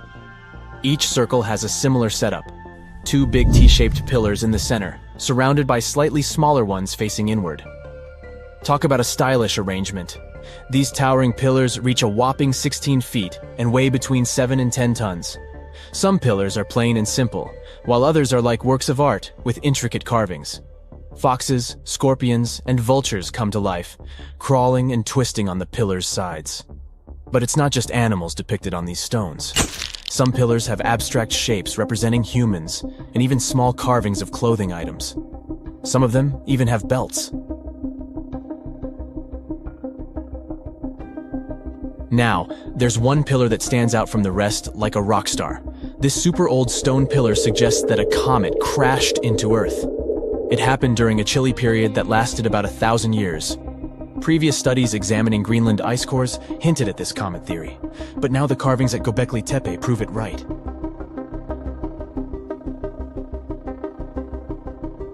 The carvings on the pillars are like a historical comic strip. They even show a headless human figure. Researchers fed the images into a computer and discovered their connections to constellations, indicating that this temple might have been an ancient observatory. It's like our ancestors were trying to document this cataclysmic event in their own unique way. Archaeologists have been excavating and researching Göbekli Tepe since the mid-1990s, peeling back layers of history and providing us with a deeper understanding of the intricate relationship between various elements. They have no plans to stop the whole process for another 150 years. Who knows what else they'll find? You see, Göbekli Tepe has been labeled purely as a ritual site with no signs of domestic activities. We were led to believe that the absence of water meant it couldn't support semi-sedentary communities. But scientists believe it's time to shake things up and approach Göbekli Tepe with fresh eyes. It's time to question what we believed before and use new evidence and different ways of thinking. Like, there might have been a group of people living in the area who didn't stay in one place all the time. They moved around a bit but still had their own civilization, living in the area semi-sedentarily. Göbekli Tepe is not just home to a single temple, but an astounding collection of over 20 ancient structures. As archaeologists delve into the depths of this wonder, they are unraveling its unique layout, featuring 2 prominent focal points at the heart of each establishment, complemented by smaller structures and dividing walls. What's even crazier is that in this area, there are over 200 obelisks, which are narrow tapering monuments. Now, this bad boy was the size of a husky and could maybe pass for one, except it didn't have any fur and was a top predator with extra long, blade-like canine teeth. Ooh, charming. Meet the earliest known saber-toothed animal to have ever lived. It roamed the Earth well before the dinosaurs. Scientists made the description of this creature based on its fossils found on the Spanish island of Majorca in the Mediterranean Sea. About 200 million years ago, none of us were around then, the very first true mammals appeared, and they lived right alongside the dinosaurs. But if we trace the family tree of mammals even further back, we'll find an ancient group called Therapsids. They didn't look like mammals we have today, but they had some key features that would eventually help define mammals. For example, Therapsids had special openings on the sides of their skulls for jaw muscles, and parts of their jaw bones would later evolve into the tiny middle ear bones that all mammals, including you, have today. So, the new discovery is what might be the oldest known Therapsid fossil. The fossil, which doesn't have an official species name yet, belongs to a group called Gorgonopsians. Those guys are more closely related to mammals than they are to any other living animals. Some of them were as small as cats, and others were as massive as polar bears. Gorgonopsians had some very mammal-like traits, like different types of teeth for different jobs. But unlike mammals, these ancient predators kept replacing their teeth, even their giant saber-like canines, over and over during their lives. Hey, that would be handy. Until now, the oldest Gorgonopsian fossils we knew about were around 265 million years old. But this new fossil is even older, dating back between 270 and 280 million years. The find was super detailed and complete, including its sharp knife-like fangs, part of its jaw, pieces of its spine, ribs, tailbones, and toe bones, plus most of one of its back legs. Even though the creature's skull wasn't complete, the scientists think it was about 7 inches long, and the animal itself would have been around the size of a medium-large dog, weighing between 66 and 88 pounds. But other than that, it didn't really look much like a dog. Even though it had some lizard-like features, calling it a lizard dog is totally wrong. Mammals and reptiles do share a super ancient ancestor from about 320 million years ago, but their evolutionary paths split a long time ago. When the newly found creature was alive, the island of Majorca was right in the middle of the gigantic supercontinent Pangaea. Back then, this area went through super wet and super dry seasons. Scientists have always wondered if major moments in mammal history happened in tropical places like this, but we just didn't have the right fossils to prove it. Now, with the discovery of the oldest known Gorgonopsian in Majorca, the missing pieces of the puzzle are coming together. It looks like some huge steps in mammal evolution could have happened in low-latitude environments we haven't explored much yet. The so-called gap in the fossil record might just be because paleontologists weren't looking in the right spots. Our hero of the day wasn't the only cool guy rocking the planet before dinos settled in. Over 500 million years ago, the weirdest predators to have ever existed ruled the oceans. The name is a bit tricky to pronounce, so I'm not going to. Okay, it's Anomalocaris, but it just literally means unusual shrimp. This creature looked nothing like anything alive today. Scientists think it was the first true apex predator, the orca of its time. Anomalocaris was massive for its era, as it grew up to 3 feet from its sharp grabbing arms to the tips of its tail fins. For a while, everyone thought trilobites were its go-to meal, but new research shows it wasn't strong enough to crack open trilobite armor. So instead, it was a speedy, agile hunter with awesome vision, and it often picked off soft-body animals that zipped through the open water. Now, another really cool creature from pre-dino times is a fish that could walk on land. Tiktaalik lived in marshy rivers that looked a lot like today's Amazon rainforest. It could grow up to 9 feet long, and it found its prey in rivers and inlets like a modern-day freshwater crocodile. It had a flexible neck and even some early versions of lungs, and thanks to them, it could survive both in water and out of it. Why fish like Tiktaalik started moving toward land about 395 million years ago is still a bit of a mystery. Around that time, the ancient supercontinent called Gondwana was drifting closer to the land that would become North America. This slow movement created lots of shallow, swampy habitats, which were perfect places for crocodile-like animals to thrive. Plus, these areas were near the equator, so they were warm and tropical.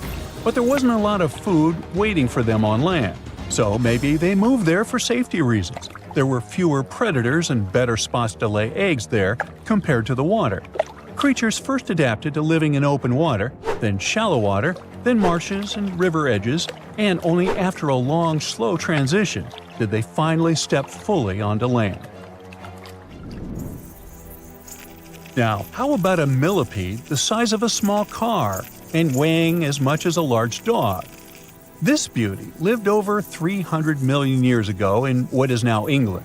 Back then, during the Carboniferous period, Earth's atmosphere had way more oxygen, over 26%, compared to today's 21%.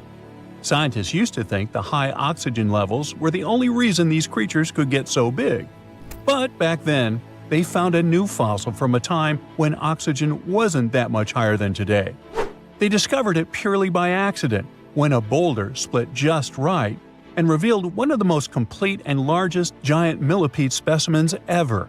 This one could have lived not just in swampy areas, but also in open woodlands filled with tasty seeds, nuts, and maybe even small animals.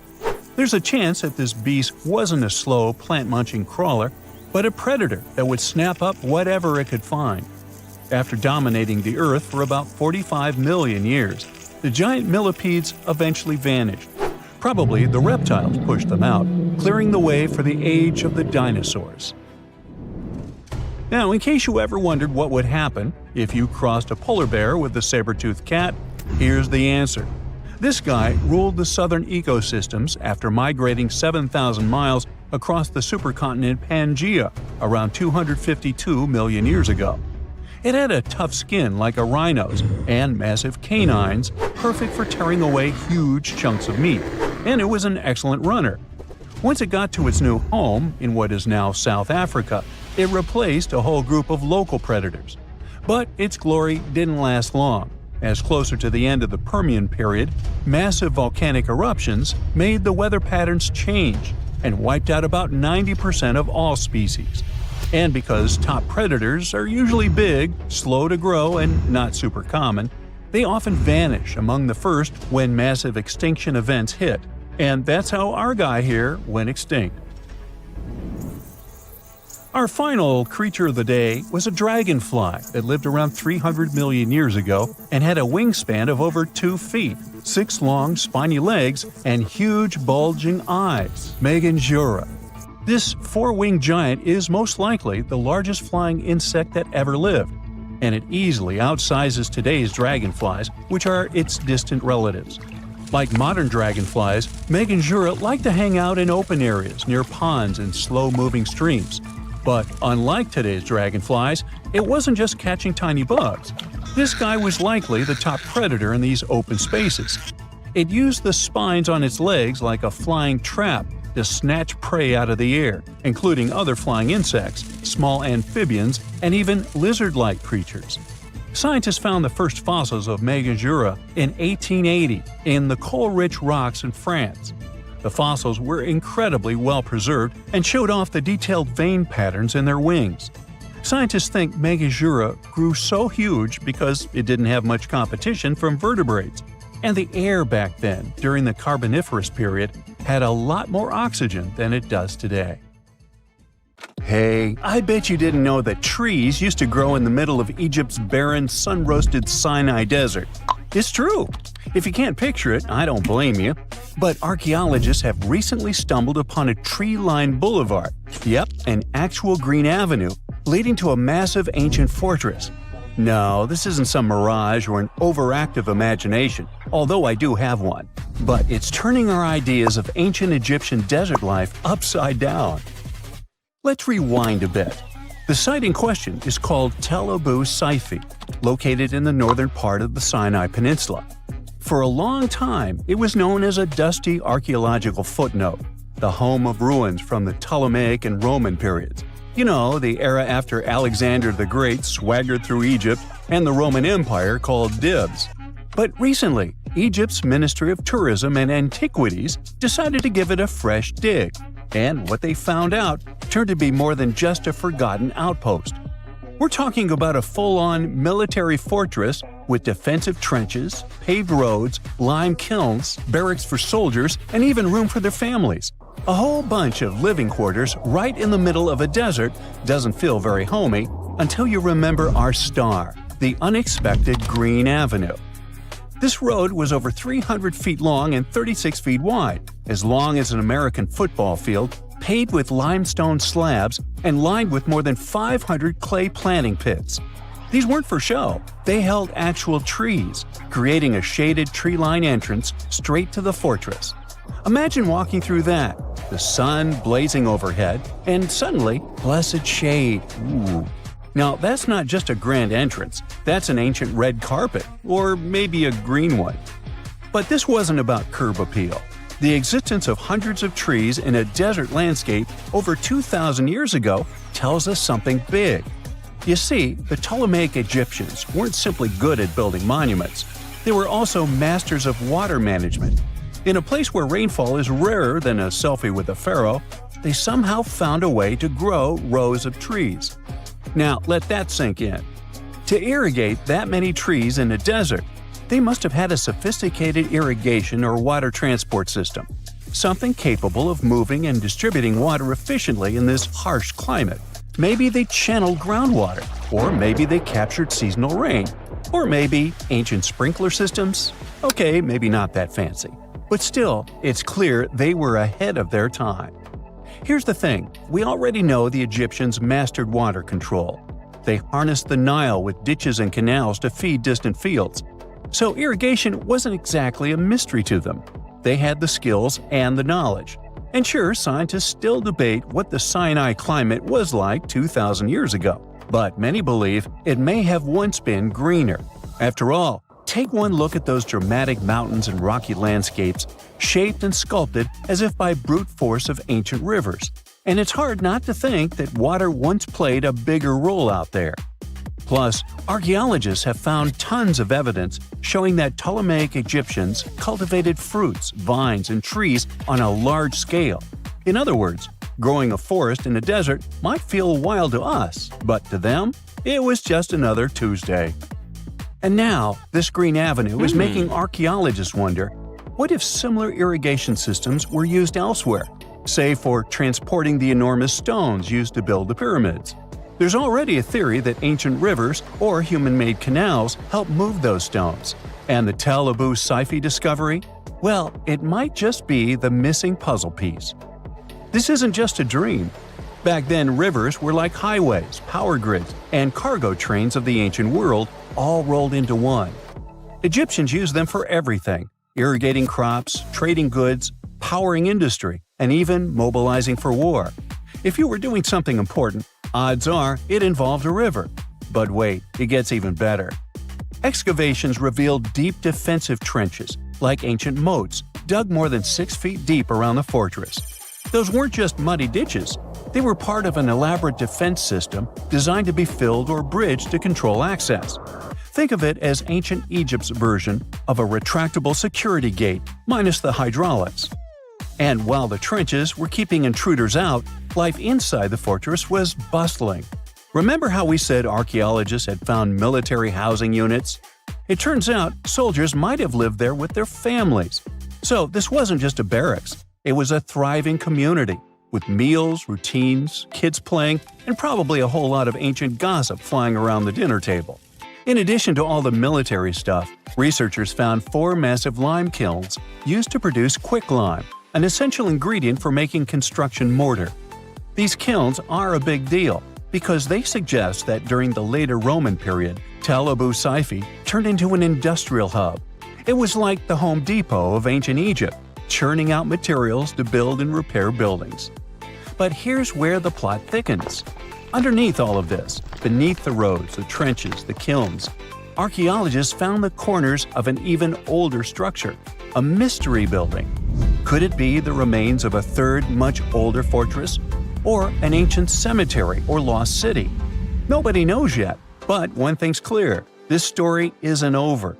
Honestly, this might be the coolest archaeological cliffhanger of the decade.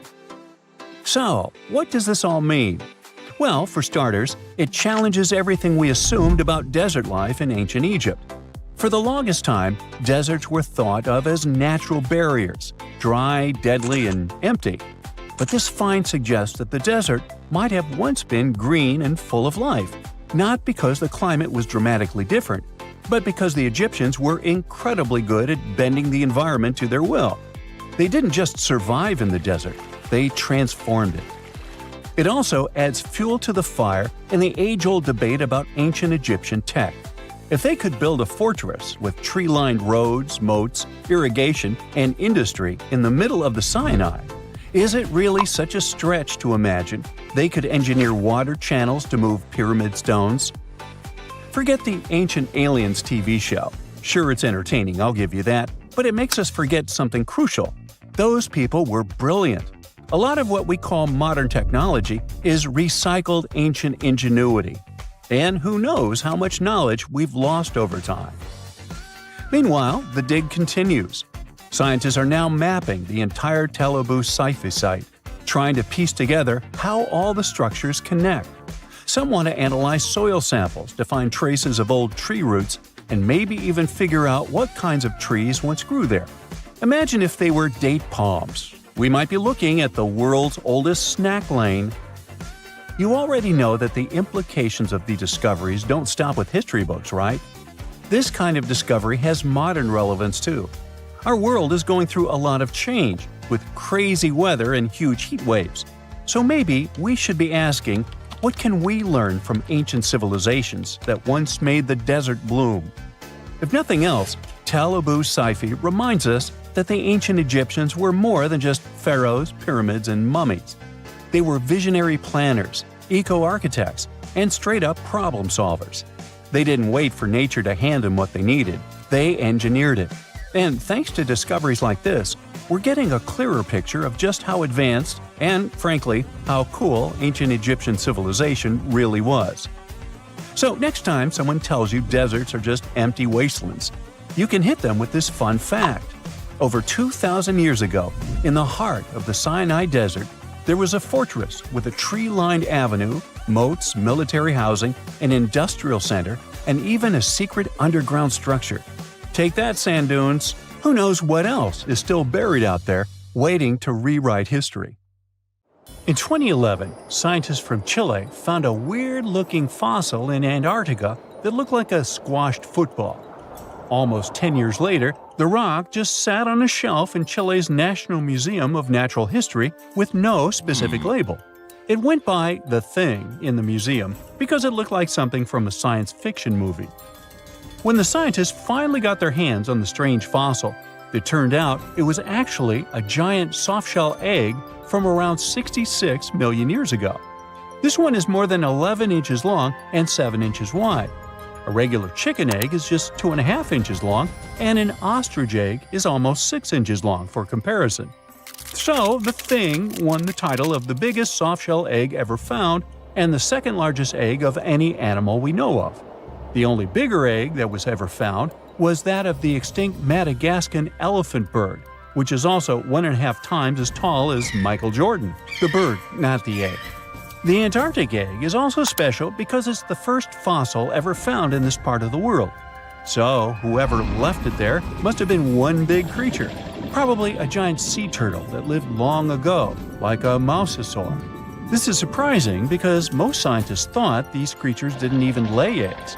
So this discovery could change what we know about them. The egg is also unique because it has a thin eggshell and no pores, which is totally different from most dinosaur eggs. It actually looks more like the eggs of lizards and snakes, but it came from a giant creature related to these animals. No known dinosaurs or flying reptiles from that time and place were big enough to lay such a huge egg, so it must have been a mosasaur after all. But we can't be 100% sure. Scientists did a lot of work and studied 259 types of living reptiles, like lizards and snakes, and their eggs. From this, they figured out that the mommy who laid the egg was probably at least 23 feet long, not counting her tail.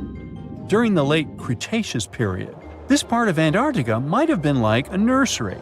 Paleontologists have found bones of tiny mosasaurs and plesiosaurs in the same area, along with bones from the grown-up ones. Archaeologists in Norway made another cool but literally discovery and found dozens of arrows that had been hidden in ice for 6,000 years. They were melting out of a large ice patch in the high mountains, covering an area of about 45 football fields. In 2014 and 2016, when the summers were extra warm, scientists went to an ice patch called Langfoni to look around. They also found lots of reindeer bones and antlers there.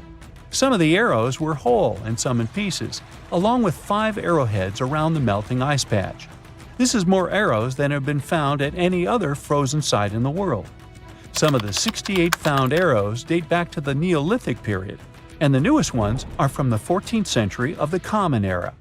Ice is like the perfect time machine that can preserve whatever ends up there in an almost perfect condition. Langfoni became famous as one of the first ice patch sites after a local hiker found a 3,300-year-old leather shoe right next to its edge. Scientists are studying places like this to understand how people used these sites and how the ice patches from Norway to North America changed over time. Now, once upon a time, around 32,000 years ago, to be exact, a squirrel buried some seeds near a river in Siberia. Am I the only one getting the Ice Age vibes? Anyway, these seeds belong to a plant with cute white flowers. Thousands of years later, a group of scientists found these seeds buried deep in the frozen ground, about as far down as a 12-story building is tall. The seeds were surrounded by ice and bones of animals, like mammoths, bison, and woolly rhinoceroses. The mature seeds had been damaged, maybe by some squirrel, but some of the younger seeds still had good plant parts inside them. The scientists carefully took those out and put them in small containers to help them grow. And here comes the coolest part. They were able to grow the plants. Their flowers were shaped a little differently from the flowers of the same plant that grows today. After a year, the Ice Age plant even made new seeds. Based on this, the scientists suggested that permafrost could be a depository for an ancient gene pool, and we could find extinct species there and bring them back to life. Scientists on an icebreaker in Antarctica were looking for whales, but found something way more unusual. The camera behind the ship, which is as heavy as a car, detected 16 million icefish nests on the floor of the Weddell Sea. The nests were located about every 10 inches in all directions and covered an area of 93 square miles, which is slightly bigger than the whole of Washington, D.C. The colony even had a distinct border, which was a line in the sand. The scientists were in the area because they were studying a special spot in the ocean where the water was a little warmer than the water around it. In this warmer water, they found tiny animals called zooplankton near the top. When the young icefish hatch, they swim up to this area to eat the zooplankton before going back down to the seafloor to grow up and have their own offspring. Since there was so much food, it made sense to see icefish in this warm water. But they didn't expect to find such a huge number of icefish nests, much more than anyone had ever seen before. New Zealand's Antarctic Heritage Fund found some old photo negatives in a hut in Antarctica. They turned out to be unique images from the Ross Sea Party. It was a famous failed expedition led by Ernest Shackleton. He wanted to become the first person to cross Antarctica by land, from the Weddell Sea to the Ross Sea, passing through the South Pole. But things went wrong when their ship, the Aurora, was blown out to sea. They had to use the hut from another explorer, Captain Robert Falcon Scott. His goal was to be the first person to reach the North Pole, but sadly, he didn't succeed either. The negatives were made of cellulose nitrate and were found stuck together in the small box. The Trust took the negatives back to New Zealand, where they carefully separated them and discovered 22 hidden images. Many of the photos were damaged, but the Trust could still recognize some familiar places around McMurdo Sound, a well-known area in Antarctica. No one knows for sure who took the pictures. In December 2021, some scientists noticed a strange mark on the Larsen ice shelf, a giant sheet of ice off the eastern coast of Antarctica. They thought it might be a river flowing under the ice, so they drilled down over 1,600 feet to check it out. They expected to find water, but they didn't expect to see that the water was full of fast-moving creatures called amphipods. The scientists also found that the water in the underground river had unusual layers of currents moving in different directions, which they still don't fully understand. Another surprising thing happened during their research. On December 20th of the same year, a volcano erupted far away in Tonga, and the pressure waves from the eruption were detected all the way down in the ice river in Antarctica. It shows how everything on our planet is connected, even